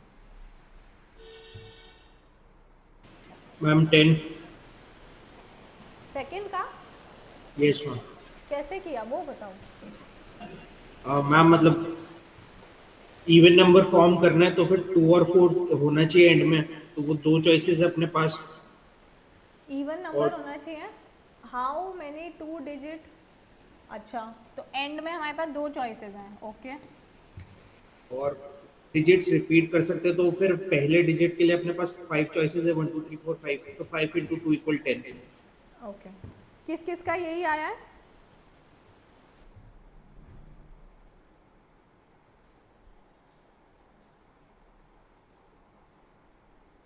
Tejasvi has learned from the last discussion. That's very good. What about the rest of you? 10 आया है सबका? किसी को डाउट है? डाउट है तो मेरे को बोलो, आई विल एक्सप्लेन. डाउट नहीं है? हाँ नाथन. मैम पहला पोजीशन के लिए 5 फैक्टोरियल क्यों नहीं हो सकता? पहला कौन सा? Like it's 5 into 2 factorial. Why can't it be 5 factorial into 2 factorial? कौन से क्वेश्चन के लिए बोल रहे हो? ये सेकंड वाला ही. सेकंड क्वेश्चन के लिए. अच्छा, क्या बोल रहे हो? Like answer है 5 into 2 factorial. Why can't it be 5 factorial into 2? 5 into 2 factorial नहीं है, 5 into 2 है.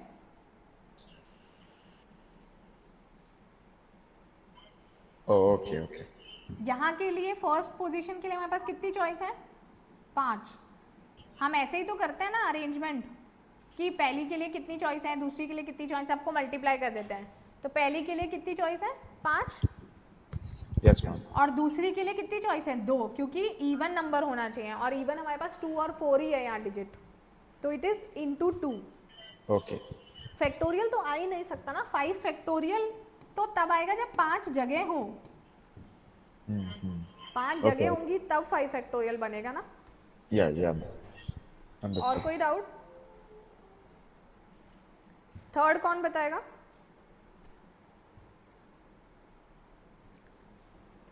अर्पण?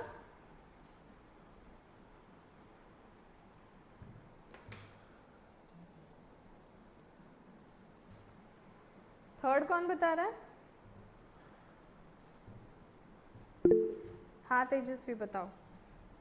मैम थर्ड का आंसर 300 है क्या? मुझे नहीं पता आंसर, मेरे को बताओ कैसे किया है। मैम तो इसमें बोल रखा है कि एटलीस्ट 2 फ्लैग्स होनी चाहिए हाँ और हमें 5 डिफरेंट फ्लैग्स दे रखे हैं, तो मतलब मैंने ऐसे किया कि पहली बार 2 फ्लैग्स हैं तो 5 इंटू 4 हो गए, उसके बाद 3 फ्लैग्स का एक सिग्नल बन रहा है तो फिर मतलब 5 इंटू 4 इंटू 3, फिर उसके बाद 4 फ्लैग्स का, ऐसे करके 5 फ्लैग्स तक। find the number of different signals that can be generated by arranging at least 2 flags in order if 5 different flags are available। ठीक है, तो क्या किया? मैम पहली बार सिर्फ 2 फ्लैग्स लिए तो 5 इंटू 4 पॉसिबिलिटीज हो गई उसकी, 5 इंटू 4 पॉसिबिलिटीज हो गई। ओके फिर अगली बार 3 फ्लैग्स लिए तो फिर प्लस में 5 इंटू 4 इंटू 3 पॉसिबिलिटीज हो गई, ओके और ऐसे मतलब फिर अगली बार 4 फ्लैग्स लेके और उसके बाद 5 फ्लैग्स लेके। ठीक है, तो इसको ऐसे भी लिख सकते हैं 5p2 plus 5p3 plus 5p4 plus 5p5।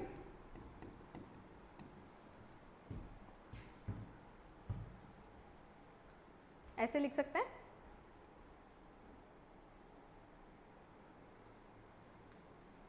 है ना, क्योंकि 5 फ्लैग्स थे, उसमें से आपको कम से कम 2 फ्लैग यूज करने हैं, तो कम से कम 2 यूज करने हैं, तो 5p2 तरीके हो गए प्लस 5p3, तो इसमें एडिटिव प्रॉपर्टी भी लग गई दैट ऑल पॉसिबल कंडीशंस, और परम्यूटेशन लगेगा ही क्योंकि फ्लैग ऊपर नीचे हो सकता है, ऑर्डर मैटर्स क्लियरली लिखा हुआ है।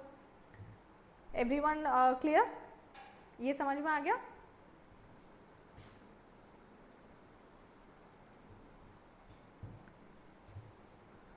ठीक है, 7th क्वेश्चन कर लिया?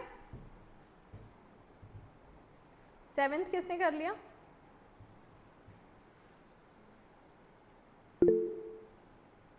नाथन ने। और किसी ने? तेजस्वी, ओके। और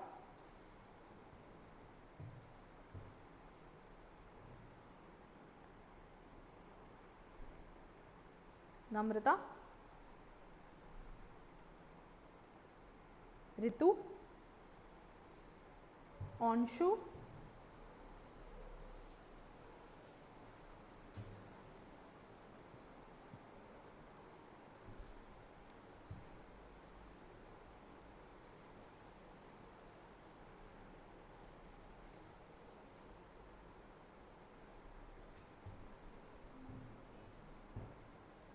हाँ नाथन बताओ 7th। मैम बोला है कि 7 पॉइंट्स दिए सर्कल में और कॉर्ड बनाने के लिए 2 चाहिए, सो डजंट मैटर क्या अरेंजमेंट है, बस 2 पॉइंट्स चाहिए कॉर्ड बनाने के लिए, तो 7c2 होगा। You have to just select 2 points to make a chord. और तुमने बोला कि अरेंजमेंट डजंट मैटर, क्यों? मतलब बिकॉज एक कॉर्ड बनाने के लिए लाइक इन द क्वेश्चन दिया है how many veg, how like how many many chords? chords can be drawn, yeah, how many chords can be drawn। हाँ नहीं बोला कि ऐसे अरेंज होना चाहिए, मतलब nothing is said about arrangement। अच्छा, if it was said then तो 7p2। क्या फ़र्क होता दोनों केसेस के आउटपुट में? क्या फ़र्क होता कि मैम इसमें विदाउट अरेंजमेंट में ऐसे दिखते कॉर्ड्स और विद अरेंजमेंट में ऐसे दिखते?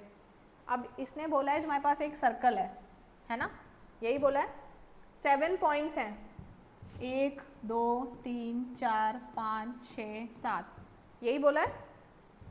Yes ma'am. 7 points lie on a circle.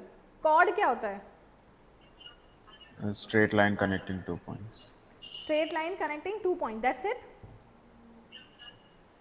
So how many chords can be drawn by joining these points pairwise? तो कितनी कॉर्ड्स बन सकती हैं अगर इनको ज्वाइन करें, यानी कि 2 पॉइंट्स को ज्वाइन करने से ही एक कॉर्ड बनता है? किसी भी Yes, 2 ma'am. पॉइंट्स को ज्वाइन कर दूंगी एक कॉर्ड बन जाएगा। इन दोनों पॉइंट्स को ज्वाइन कर देती हूँ एक कॉर्ड बन जाएगा, इन दोनों को ज्वाइन कर देती हूँ एक कॉर्ड बन जाएगा, ये बन जाएगा, इनको ज्वाइन कर देती हूँ एक कॉर्ड बन जाएगा। ऐसे करके किसी भी 2 पॉइंट को ज्वाइन कर दूंगी तो कॉर्ड बन जाएगा। तो यानी कि इन 7 में से अगर मैं ये तरीका निकाल लूँ कि 2 पॉइंट्स कितने तरह से सेलेक्ट किए जा सकते हैं, डिफरेंट 2 पॉइंट्स कितने डिफरेंट तरीके से सेलेक्ट किए जा सकते हैं, तो मेरे पास आंसर आ जाएगा, क्योंकि जितने तरह से 2 पॉइंट सेलेक्ट किए जा सकते हैं उतने ही कॉर्ड्स बनेंगे, because every 2 points give you a chord, right?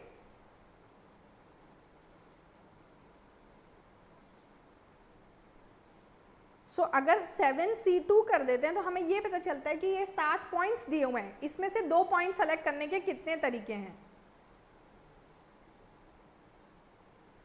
अच्छा, इसमें 7P2 does this make sense? Like 7P2 से क्या फर्क पड़ेगा? आपने नाथन बोला यहाँ पे अरेंजमेंट के लिए नहीं कहा गया है, अगर कहा गया होता तो आंसर 7P2 होता। Yes ma'am. तो 7P2 से क्या होता फिर? अच्छा, पहली बात तो 7C2 की वैल्यू और 7P2 की वैल्यू में कितना फर्क होगा?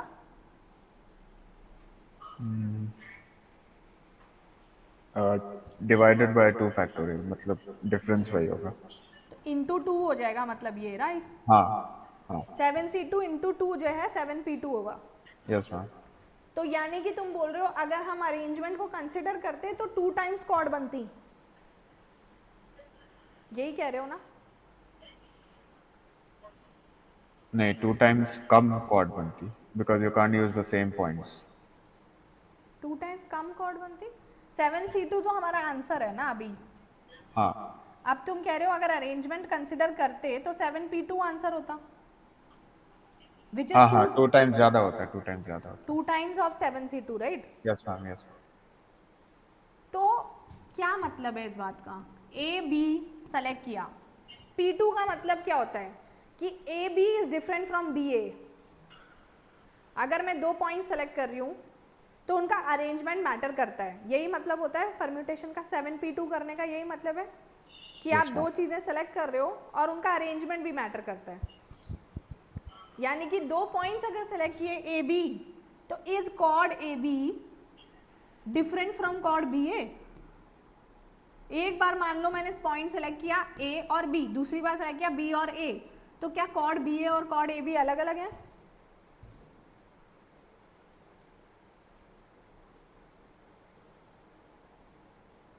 Are these 2 chords different? Ma'am selection के time they are not different, but arrangement के time they are different, so What that's do why you we mean by multiply arrangement? क्या मतलब है अरेंजमेंट का? लाइक अरेंजमेंट के time A B and BA are counted as separate chords, but during selection A, B and BA is the same thing. Why are they counted as different chords A, B and BA? Because a line can be drawn either from starting from A to B or starting from B to A, so that's why they're considered different. But this is not a line, right? This is a chord. Yeah, the chord, I meant the chord. So is chord AB different from chord BA? अगर एक circle है, yes ma'am, अगर एक circle है, ये यहाँ point A है, यहाँ पॉइंट B है, अब मैं कॉर्ड को ऐसे ड्रॉ करूँ या फिर मैं ये पॉइंट A है और ये पॉइंट B है, इसको ऐसे ड्रॉ करूँ, ये दोनों अलग अलग बातें हैं क्या? no, नहीं है, right? yeah, So the arrangement of chords makes no sense. आप A और B को सेलेक्ट करो या पहले B सेलेक्ट कर लो फिर A सेलेक्ट कर लो, यानी कि A से B ड्रॉ कर दो चाहे B से A ड्रॉ कर दो, बात एक ही है। तो इसमें arrangement is not a concern, क्योंकि आपको सिर्फ 2 पॉइंट सेलेक्ट करने से मतलब है और सेम ही कॉर्ड बनेगी चाहे आप पॉइंट्स को किसी भी ऑर्डर में अरेंज कर लें। सो ऑर्डर डजंट मैटर, इसलिए आंसर 7C2 ही रहेगा। इररेस्पेक्टिव ऑफ कि क्वेश्चन ने ऐसा बोला था कि अरेंज करना है या नहीं करना, क्वेश्चन ने तो सिर्फ इतना बोला कि कितनी कॉर्ड्स बनेंगी ये बताओ अगर सर्कल पे 7 पॉइंट्स हैं। समझ गए? हम P2 तो तभी करते हैं ना जब हमें अरेंजमेंट से फर्क पड़ता है कि भाई एक स्टूडेंट चेयर ए पे बैठा है, एक स्टूडेंट चेयर बी पे बैठा है, अब इनको दोनों को उल्टा कर देते हैं तो अरेंजमेंट से फर्क पड़ा। लेकिन अगर मैंने एप्पल के 2 हिस्से किए और मुझे 2 बच्चों को देने हैं तो क्या ऑर्डर से फर्क पड़ता है कौन सा हिस्सा किसको दिया? Both are equal halves, right? तो उस केस में 7C2 करते हैं। इसको और एक बार दोबारा देखना, मुझे लग रहा है शायद कुछ लोगों को डाउट है इसमें, एक बार खुद वापस सोचना, revisit the video, you will understand why 7C2 and why not 7P2, because selecting points A and B is similar to selecting points B and A. That's the answer.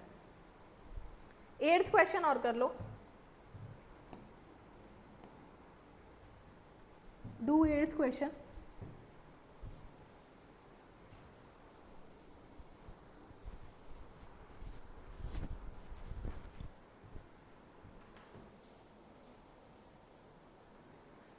दोबारा पूछो। मैम प्रोबेबिलिटी आउट ऑफ क्या है? Out of मतलब what is the probability that 2 friends have different birthdays in a normal year. 2 दोस्त मिले, कोई class थी मान लो, उसमें 2 बच्चे थे, क्या प्रोबेबिलिटी है कि इन दोनों का बर्थडे सेम डेट को फॉल करेगा, given that it is a normal year, यानी कि 365 डेज का ईयर है, it is a normal year not a leap year और समथिंग। क्या प्रोबेबिलिटी है कि 2 दोस्तों का बर्थडे सेम दिन पे लाया करेगा उस साल के? This is the question. Probability out of का मतलब कि जितने भी पॉसिबल कॉम्बिनेशंस हो सकते हैं उन दोनों के बर्थडे में के, कि भाई इसका इस दिन को आता है, इसका इस दिन को आता है, इसका इस दिन को आता है, इसका इस दिन को आता है, उसमें से कितने ऐसे कॉम्बिनेशंस होंगे जिसमें उनका बर्थडे सेम दिन आ रहा होगा। समझे question?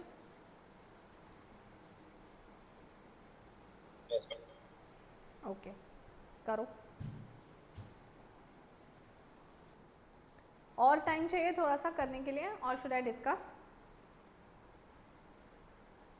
If you need more time give a thumbs up.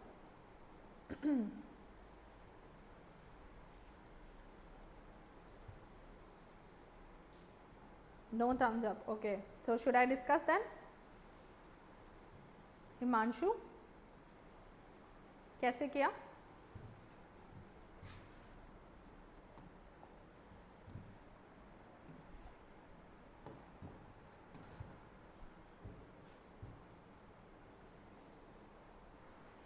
Are you there, Himanshu?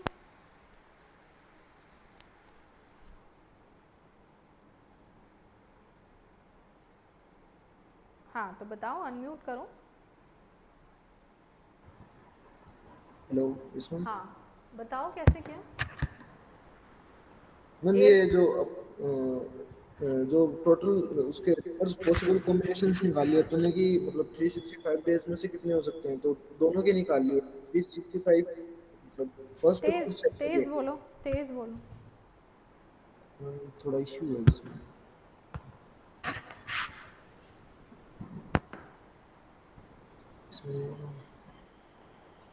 हाँ बताओ। Check settings.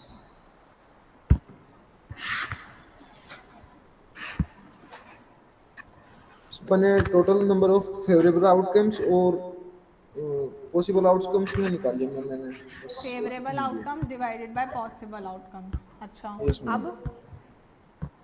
365 by 365 into 365 by 365 365 into 365 bye 364 ma'am, क्योंकि एक मतलब डिफरेंट जो डेट होगी वो भी तो करेंगे ना, मतलब सेम डेट आए उसको नेगलेक्ट कर देंगे अपन।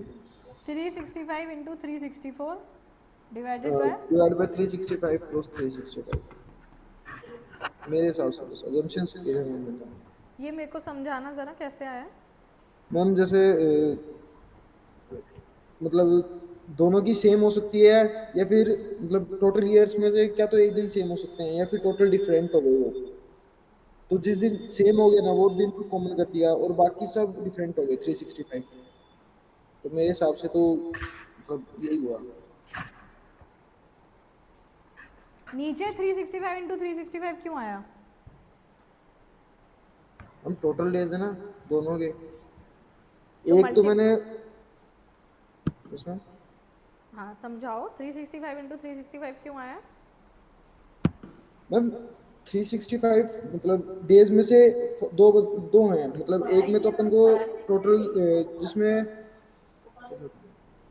सेम सेम हुए, मतलब डिफरेंट डेज नहीं है, मतलब टोटल डिफरेंट डेज हो गए, एक में सेम डे होगा, जिस दिन सेम डे वो 364 डेज हो गए, मतलब एक कमिंग ईयर में। उसमें एक ईयर जैसे, सॉरी मैम समझा नहीं सकता कोई जैसे बात नहीं। 364 डेज हो गए, मतलब एक दिन तो उनका कॉमन हो गया और बाकी सब दिन अलग अलग हो गए। नहीं तो एक दिन मैंने तो उनका उस हिसाब कॉमन से हो गया, तो वो यहाँ से कैसे हट गया? मतलब मेरे को समझ नहीं आ रहा। कोना कॉमन होगा तो हटेगा, दोनों का हो गया। तो मुझे तो कॉमन ये वाला चाहिए ना, मुझे तो वो दिन, वो प्रोबेबिलिटी चाहिए जब दोनों का बर्थडे सेम दिन आता है। अच्छा, क्वेश्चन क्या लिखा हुआ है? What is the probability that two friends have, अच्छा sorry, two friends have different birthdays in a normal year? नहीं आता है। हाँ मेरे हिसाब से नहीं तो आता यही है। है। हाँ तो एक दिन मतलब एक दिन वो हो गया जिस दिन कॉमन होता है उसका, तो वो हटा दिया बस, और बाकी वो है ही। ओके, और कोई थोड़ा इसको और कोई बेहतर तरह से एक्सप्लेन कर सके? मैम अगर कॉमन होगा तो दोनों में से हटेगा ना। क्यों? दोनों में से हटेगा?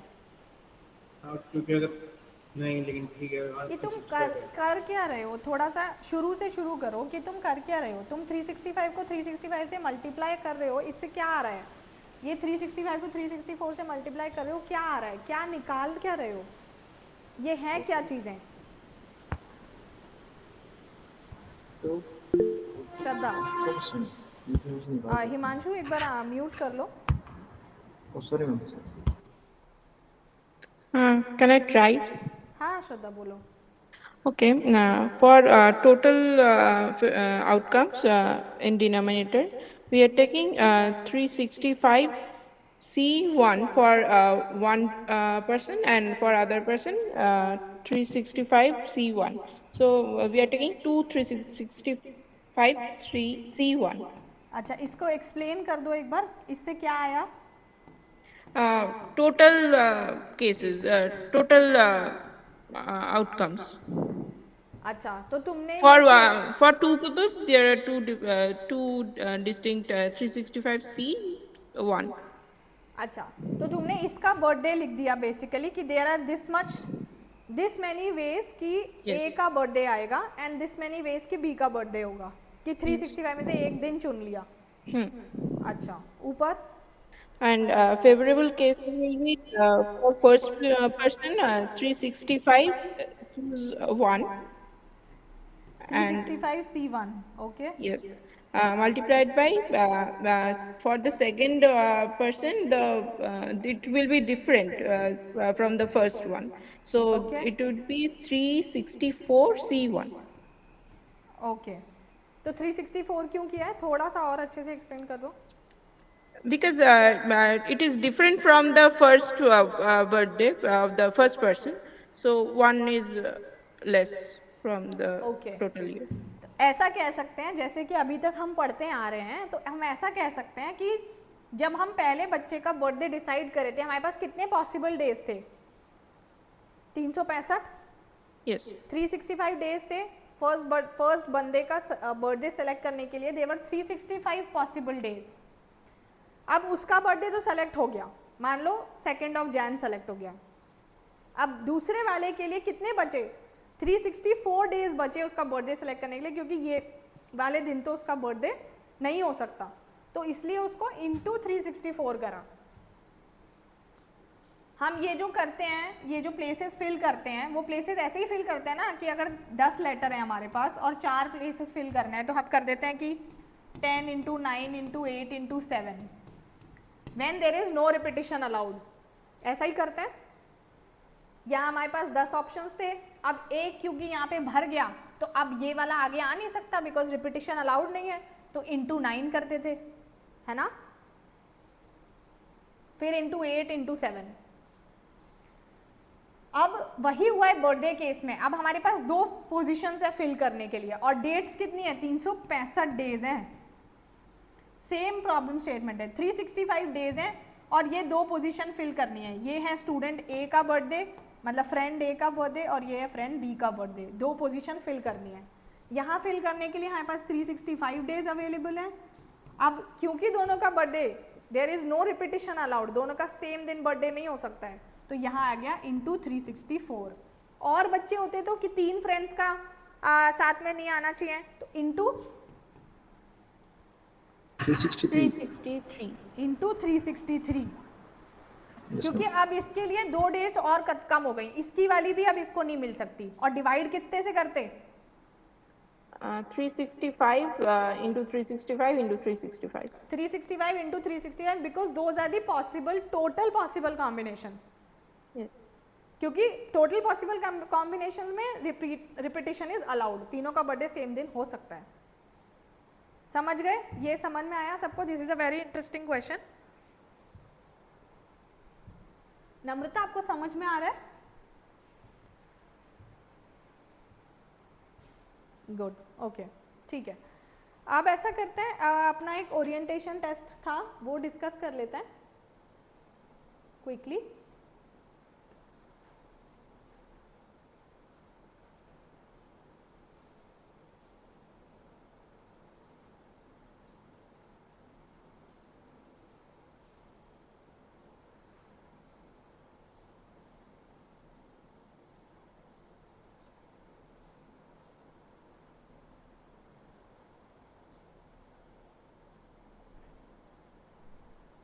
ओके, मेरी स्क्रीन ठीक है.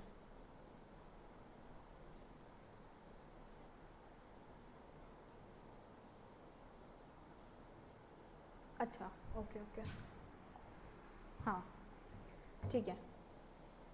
ये दिख रहा है आपको, इसको जूम कर देते हैं. ऑलराइट, ये ओरिएंटेशन टेस्ट है, ये मैंने आपको बोला था कि आप करके आएंगे so that we can discuss it. ये रहा प्रोबेबिलिटी. इसमें डाउट है क्वेश्चन में? Unbiased coins are tossed. What is the probability of getting at most 2 heads?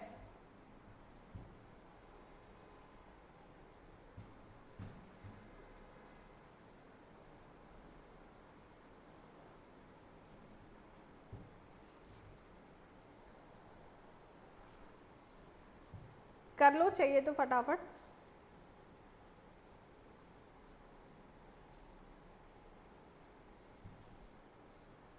तीन फेयर कॉइन को उछाला गया है, क्या प्रोबेबिलिटी है कि ज़्यादा से ज़्यादा 2 हेड्स आएंगे?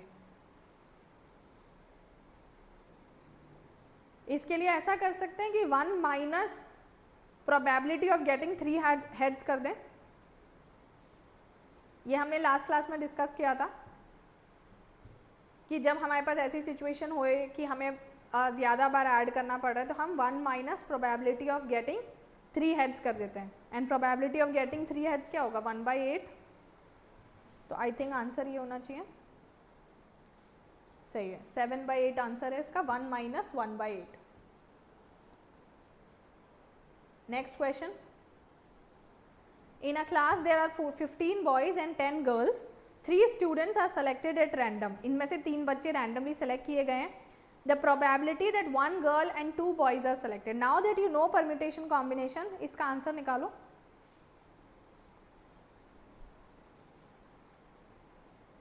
Quickly.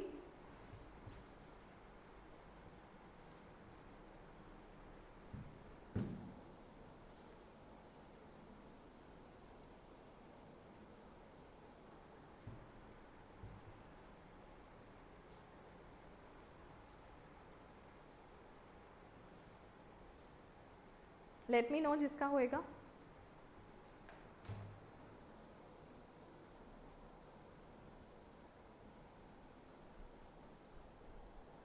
हाँ, कैसे किया? मैम पहले डिनोमिनेटर का बात कर लेते हैं, मतलब पहले? टोटल प्रोबेबिलिटी का. 3 स्टूडेंट्स रैंडम सिलेक्ट हुए थे. इसका मतलब कि 25 मतलब 15 लड़के 10 लड़के थे, तो मतलब टोटल 25 स्टूडेंट थे. उनमें से 3 स्टूडेंट हुए थे, तो 25C3 होगा. ओके. और उसके बाद हम लोग क्या करेंगे, उसमें लिखा है प्रोबेबिलिटी कि एक लड़की सिलेक्ट हुई थी, तो 10C1 होगा न्यूमरेटर में, इनटू फिर 2 लड़के सिलेक्ट हुए थे, तो 15C2. ये किसका आया है? Who all got this answer? Nathan, you got it? Okay. Ma'am बाकी? एक और लेकिन आइडिया है. बोलो. बेसिकली मैम इसको पूरा का पूरा सॉल्व करने के अलावा अगर आपके पास पेन पेपर जल्दी करना है, आप बस ये देख सकते हो कि मतलब 25C3 में क्या होगा. 23 डिनोमिनेटर में श्योर आएगा, तो बस 21/46 ही आंसर हो रहा है. उसके हिसाब से कैलकुलेट करना है, तो अगर पूरा कैलकुलेशन नहीं करना है तो मैम वो थोड़ा जल्दी हो सकता है. क्या? दोबारा बोलो. मैम अगर पूरा कैलकुलेशन आपको नहीं करना है, मतलब मल्टीप्लिकेशन ये करके, और आपको जल्दी से कंप्लीट करना है, तो ऑप्शन ए होगा. क्योंकि 25C3 में अगर देखें तो 23 किसी से भी डिविजिबल नहीं होगा, लेकिन 23 रहेगा डिनोमिनेटर में. तो सारे के सारे डिनोमिनेटर में 46 20/46 में ही 46 से 20 से डिवाइड हो पा रहा है. उसके हिसाब से हम जल्दी भी सोच सकते हैं. ओके. या ये एमसीक्यू का एक बेनिफिट है. अगर इसमें कोई और ऑप्शन में होता है डिविजिबल, तो फिर वैसे इसको सॉल्व करना इज नॉट टिपिकल. सब कट जाएगा इसमें. कट जाएगा ना. 10C1 10 होता है. 15C2 कितना होगा? 15 factorial by 2 factorial into 13 factorial. Cut गया पूरा. और 25C3 क्या होगा? 25 factorial divided by 22 factorial into 3 factorial. समझे? ये सही लिखा है ना? सही लिखा है कि नहीं? सही लिखा है. अभी देखो 13 फैक्टोरियल से ही पूरा कट गया, बचा गया 15 इंटू 14. ये 22 से पूरा कट गया, 25 इंटू 24 इंटू 23. अभी ये काफ़ी सिंप्लीफाई हो गया है. 10 into 15 into 14 divided by 2 into 25 into 24 into 23 into 6.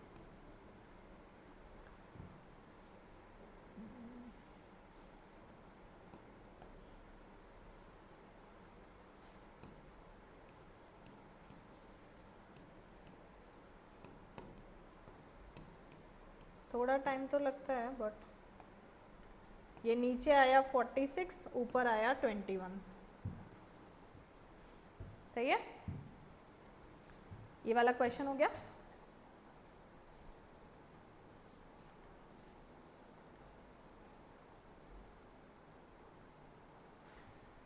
ये वाला और कर लो अब जल्दी से.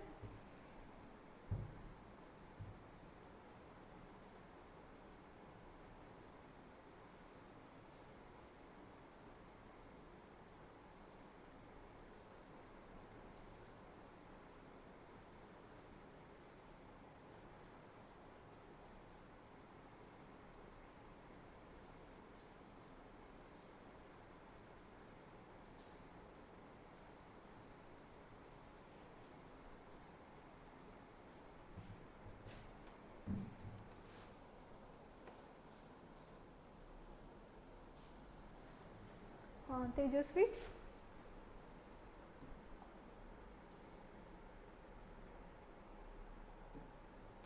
Yes ma'am. बताओ. मैम मतलब टोटल रखा है कि 18 गर्ल्स हैं और 12 बॉयज हैं, ओके और प्रोपोर्शन दे रखा है कि कितने वॉक करते हैं स्कूल तक। ओके तो उसमें से ये निकालेंगे कि कितने गर्ल्स और कितने बॉयज स्कूल तक वॉक करते हैं, और फिर उनका टोटल लेके प्रोबेबिलिटी आ जाएगी कि 4 girls walk to school, 3 boys walk to school, and then उनका टोटल 7 हो गया, तो 3/7 बॉय की प्रोबेबिलिटी आ जाएगी। ओके सो 2/9 इंटू 18 किया तो ये बोल रहे हैं 4 गर्ल्स स्कूल जाती हैं और 1/4 ऑफ द बॉयज़ मतलब 3 बॉयज़ स्कूल जाते हैं, राइट? यही दे रहा है क्वेश्चन कि इतने टोटल बच्चे हैं क्लास में, 2/9 of the girls and 1/4 of the boys walk to school, one of the students who walks to school. तो अब ये सारे बच्चे दे वॉक टू स्कूल, यानी कि 7 बच्चे हैं। Find the probability that the student is a boy, तो 3/7। इसमें किसी को डाउट?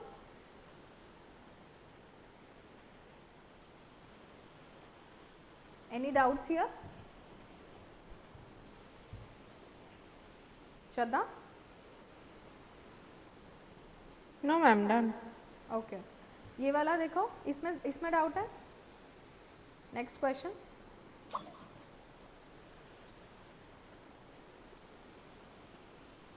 इजी है ये, तुरंत बताओ।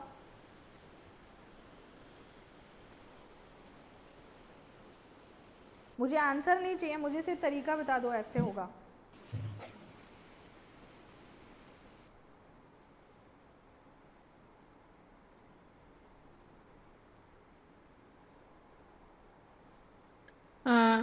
Additive formula use करो. क्या है? 1/2 plus 1/3 plus 1/4.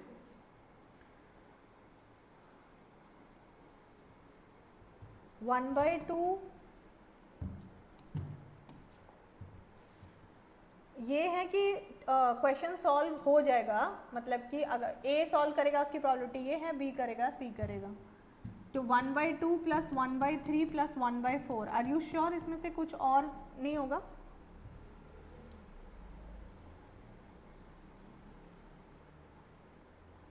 क्वेश्चन पूछा गया what is the probability that the problem will be solved, क्या प्रोबेबिलिटी है कि क्वेश्चन सॉल्व हो जाएगा?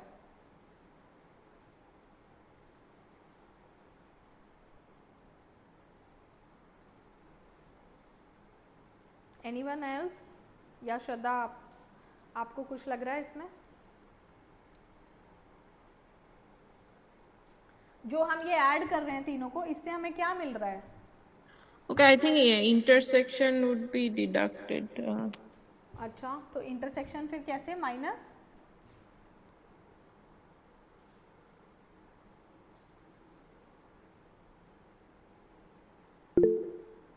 हाँ Nathan? Ma'am, I have a different method. हाँ So first of all, we are given the probabilities of them solving it. हाँ So we find the probabilities of them not solving it. So Okay. for person Now- 1, it will be 1 minus 1/2, like that. So this is the probabilities कि problem solve नहीं होगा for A, for B and for C. Yes, ma'am. Right. And now, for the problem to be solved, it will be solved unless all three of them fail at solving it. Correct. So so the probability of the problem being solved is 1 minus 1/2 into 2/3 into 3/4. ये किस किस को समझ में आ गया जो Nathan ने बताया अभी?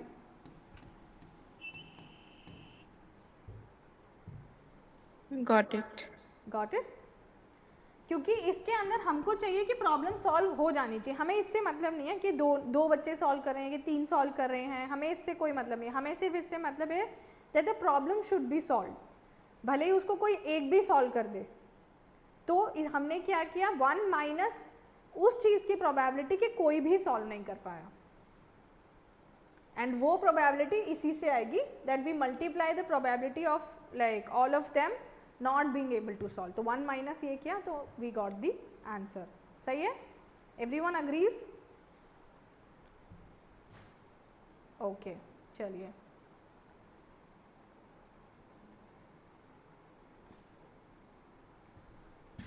जल्दी जल्दी 2 क्वेश्चन और कर लो। ये भी उसी तरह का कुछ क्वेश्चन है, मुझे तरीका बता दो सिर्फ।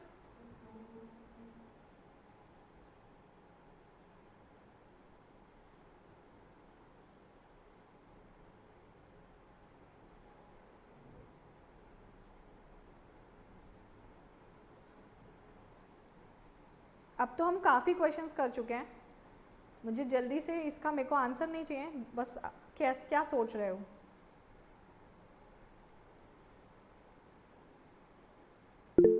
हाँ सत्या। मैम बस एक ही अगर सिलेक्ट करना है तो हाँ। हम कर सकते हैं कि हस्बैंड का सिलेक्शन हो गया तो वाइफ का सिलेक्शन नहीं हुआ, फिर ओके उसके बाद वाइफ का सिलेक्शन हो गया और हस्बैंड का सिलेक्शन नहीं हुआ, तो वैसा हम कर सकते हैं। ओके 1/7 into 4/5 plus 6/7 into 1/5, तो 2/7 ओके आएगा answer. Okay, who all agrees, agree?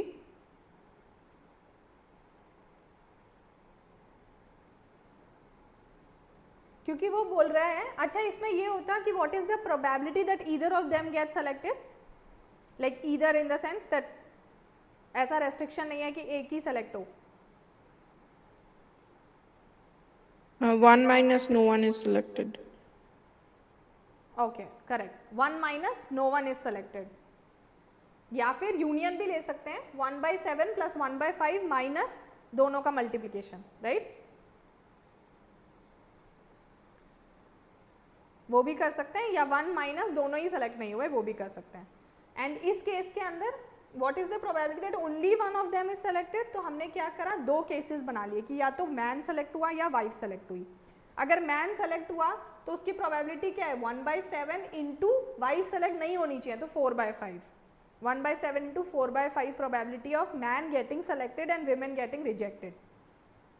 दूसरा है विमेन गेटिंग सेलेक्टेड, तो that is 1/5 and man getting rejected is 6/7, तो मल्टीप्लाई कर दिया। ये समझ आ गया? All agree to this one?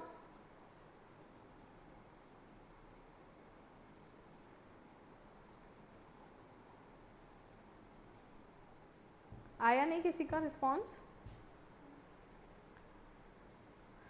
ठीक है, ये क्वेश्चन और है, this is the last question and then we'll close the session.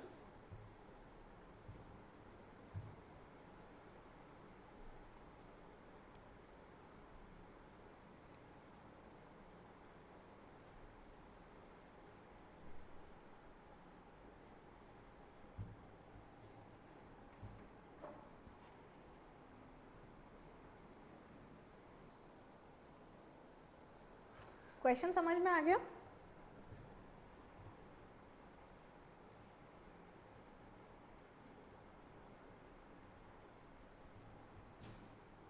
इतना सन्नाटा क्यों है भाई? डेक्स्टर एक गेम खिला रहा है। To play the game, game खेलने के लिए आपके रूल्स क्या हैं कि आप एक डाइस को रोल करेंगे और जब आप डाइस रोल कर देंगे उसके बाद एक कार्ड पिक करेंगे। ये दो स्टेप्स हैं कि आप पहले डाइस रोल करेंगे उसके बाद कार्ड पिक करेंगे। अगर आपको गेम जीतना है, to win the game you must roll an odd number, यानी कि आपके डाइस पे ऑड नंबर आना चाहिए और जो आपने कार्ड उठाया है वो एक पिक्चर कार्ड होना चाहिए, मतलब फेस कार्ड। द गेम, अब वो पूछ रहा है तो ये जीतने की कंडीशन हो गई कि you must roll an odd number and pick a picture card. ठीक है, पहले तो आप इतने पढ़ के सिर्फ ये बताएं प्रोबेबिलिटी ऑफ विनिंग कैसे निकालेंगे।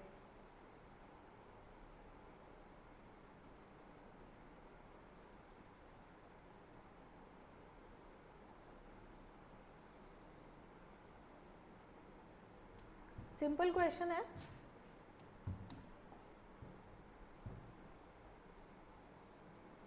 टोटल कितना चीजें हो सकती, you must roll a die, तो कितने आउटपुट होंगे? 6 और पिक अ कार्ड 52। ठीक है, जीतने के लिए you must roll an odd number and pick a picture card, कितना फेवरेबल आउटकम्स होंगे? 3 into 12। ये समझ आया? यहां तक समझ आ गया?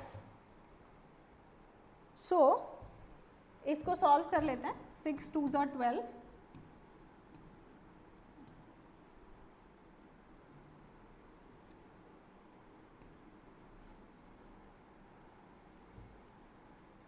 ये गड़बड़ हुआ ना.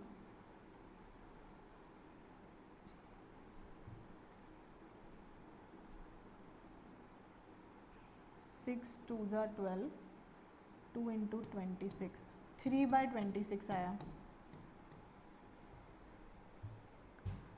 3/26 आया कि कोई जीतेगा. अगर कोई बंदा उछाल रहा है एक डाइस और फिर उसके बाद ये कार्ड पिक कर रहा है तो 3/26 उसका प्रोबेबिलिटी होता है जीतने का. क्वेश्चन बोलते हैं कि डेक्स्टर 1 यूरो चार्ज करता है खेलने के लिए और 3 यूरो देता है जीतने के लिए. अगर 260 पीपल खेल रहे हैं तो कितना प्रॉफिट होगा. तो 1 यूरो चार्ज किया तो 260 यूरोस तो उसके चार्ज का ही मिल जाएगा उसे. सबसे 260 यूरोस मिल जाएगा ना. हर बंदा खेलेगा तो 1 यूरो देगा. अब 260 लोग अगर खेलेंगे तो उसमें से कितने लोग जीतेंगे. 30. कैसे आया. 3/26 into 260. 3/26 इंटू 260. इतने लोग जीतेंगे बिकॉज ये प्रोबेबिलिटी है जीतने की. तो 30 लोग जीतेंगे. अब 30 लोग जीतेंगे तो कितने पैसे देगा वो ने. 90. 30 इंटू 3 90 यूरोस. 90. कितना आया 170. Yes, ma'am. क्योंकि 260 तो उसे मिल गया लोगों के खेलने से और 90 उसने जीतने का दे दिया. Let's see.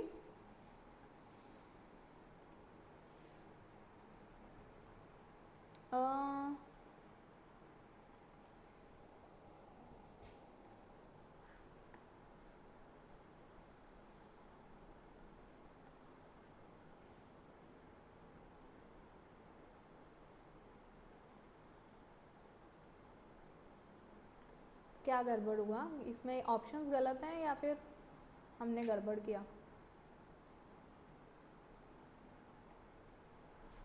कितना आया हमारा 170. 170.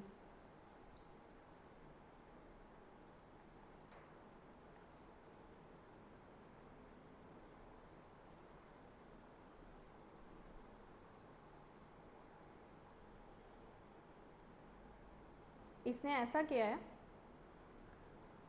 हमने फेवरेबल आउटकम्स वैसे किया था. इसने ये किया कि प्रोबेबिलिटी की पहले इवन आएगा. प्रोबेबिलिटी की इवन आएगा सॉरी ऑड आएगा. Probability is half. और उसके बाद पिक्चर कार्ड आएगा. Probability of getting a picture card is. ये डायग्राम तो गलत है. यहाँ तो ये गलत बना हुआ है क्योंकि अगर ऑड आएगा तो नॉट अ पिक्चर कार्ड की प्रोबेबिलिटी कितनी होगी. पिक्चर कार्ड की होगी 12/52 और नॉट अ पिक्चर कार्ड की होगी बची हुई 40/52. हाँ तो ये तो गलत दिया हुआ है. आई थिंक इसको एक बार देखना. आई गेस शायद आंसर गलत है या दोबारा देखेंगे शायद अगर मैंने कुछ गलत किया है तो. ये डायग्राम तो इसमें रॉन्ग बना हुआ है प्रोबेबिलिटी जो लिखी हुई है. विल सी आंसर का क्या सीन है. ओके ये देख लेना एक बार. So that marks the end to the probability theory. उसमें हमने परम्यूटेशन कॉम्बिनेशन कवर कर लिया है और प्रोबेबिलिटी के जो मेजर बेसिक कॉन्सेप्ट्स हैं वो सब कवर कर लिए हैं. And in the next session probably your gender prediction case study will be taken using naive base. तो वो बहुत सिंपल है उसमें कुछ भी नहीं है. नाइव बेस में कंडीशनल प्रोबेबिलिटी यूज़ होगी एंड उसको यूज़ करके आपको जेंडर प्रेडिक्शन वाला सॉल्व कराएंगे. सो वो एक practical machine learning case study हो जाएगी. Otherwise we are done with our probability permutation combination. ठीक है. अपनी तरफ से I have made you done like a lot of questions in the class itself. अब जो CPP DPP हैं आप उनको लगाओ और करो. ठीक है. Also we are waiting for your dashboards. Power BI के अभी नहीं आए हैं और वो वाला केस स्टडी भी नहीं आया है मार्केट बास्केट वाला. So we are expecting at least you guys to do it जो रेगुलर हैं. सो या दैट्स इट. श्रद्धा बोलो. Can we get the recording of that Power BI that Satya actually seems, I mean, Satyam explained जिस about the form response? Okay okay ठीक है, we'll upload, उसको Okay, upload कर देंगे. thank you. Okay हाँ Nathan. Ma'am I think diagram गलत नहीं है, हम लोग 12/52 लिए ना, वो 16/52 होगा क्योंकि पिक्चर कार्ड होगा kings queens jacks and aces भी. ए पिक्चर कार्ड थोड़ी होता है, एसेस नहीं होता है, ए में पिक्चर कहाँ होता है? वो बीच में बना हुआ. होता है क्या? हाँ वैसे हमने पिछली बार भी जब सॉल्व किया था तो फेस कार्ड में हमने ए नहीं लिया था. If that is the case, अगर ए कंसिडर हो रहा है तो ये ठीक है, क्योंकि इन दैट केस ये 16/52 और ये बचा हुआ होएगा 36/52 जो कि ये आएगा, तो ये तब सही है if A is considered as the picture card. But A नहीं होता है picture card, only king queen and jack are the picture card, इसीलिए ये गलत है, यहाँ पे ए को लिया गया है. हाँ I think they took that. हाँ A is not a picture card. तो ये इसके वजह से ये देयर इज अ पॉसिबिलिटी कि इसके वजह से आंसर नीचे गलत हो. बाकी एक बार और कंफर्म कर लेंगे. हाँ श्रद्धा. Ma'am, can you please repeat the circle chord question? Actually, I couldn't follow that. Circle chord question वाले में बस इतना था कि आपको ये बोला गया था कि एक सर्कल दिया हुआ है, उसके अंदर एक सर्कल दिया हुआ है, उसमें 7 पॉइंट्स हैं. ये 7 पॉइंट्स हैं, एक सर्कल के अंदर 7 पॉइंट्स हैं. आपको बोला कि कितने पॉसिबल कॉर्ड्स बनाए जा सकते हैं. ठीक है, कॉर्ड क्या होता है? Chord is basically any line between 2 points in a circle. ठीक है. Yeah. अब अगर 7 पॉइंट है, if I find out the number of ways I can select 2 points of these 7 points, तो वो नंबर ऑफ वेज हो जाएंगे कॉर्ड बनाने के लिए. इन 7 पॉइंट्स में से 2 पॉइंट सेलेक्ट करने के जितने भी तरीके हैं, जैसे ये दोनों सेलेक्ट कर लिए, या फिर ये दोनों सेलेक्ट कर लिए, या फिर ये और ये सेलेक्ट कर लिया, जितने भी पेयर ऑफ पॉइंट्स में सेलेक्ट करूंगी उतनी कॉर्ड्स बन जाएंगी. इसलिए 7C2. 7P2 इसलिए नहीं किया क्योंकि chord AB is equivalent to chord BA. चाहे कॉर्ड A से B बनाई जाए, चाहे कॉर्ड B से A बनाई जाए, वो एक ही कॉर्ड है, इसलिए 7P2 नहीं किया. Okay. ठीक है. P2 करने का मतलब है AB पॉइंट सेलेक्ट करना और BA पॉइंट सेलेक्ट करना are considered as 2 different cases, which is not correct in cases of chord, क्योंकि वो दोनों एक ही बात है.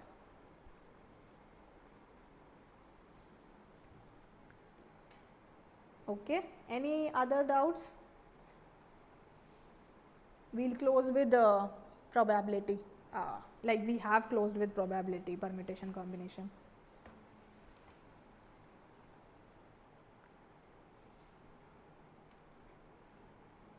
All right, that's it from my side. If you have any doubts remaining, you can ping or we can cover in the next class.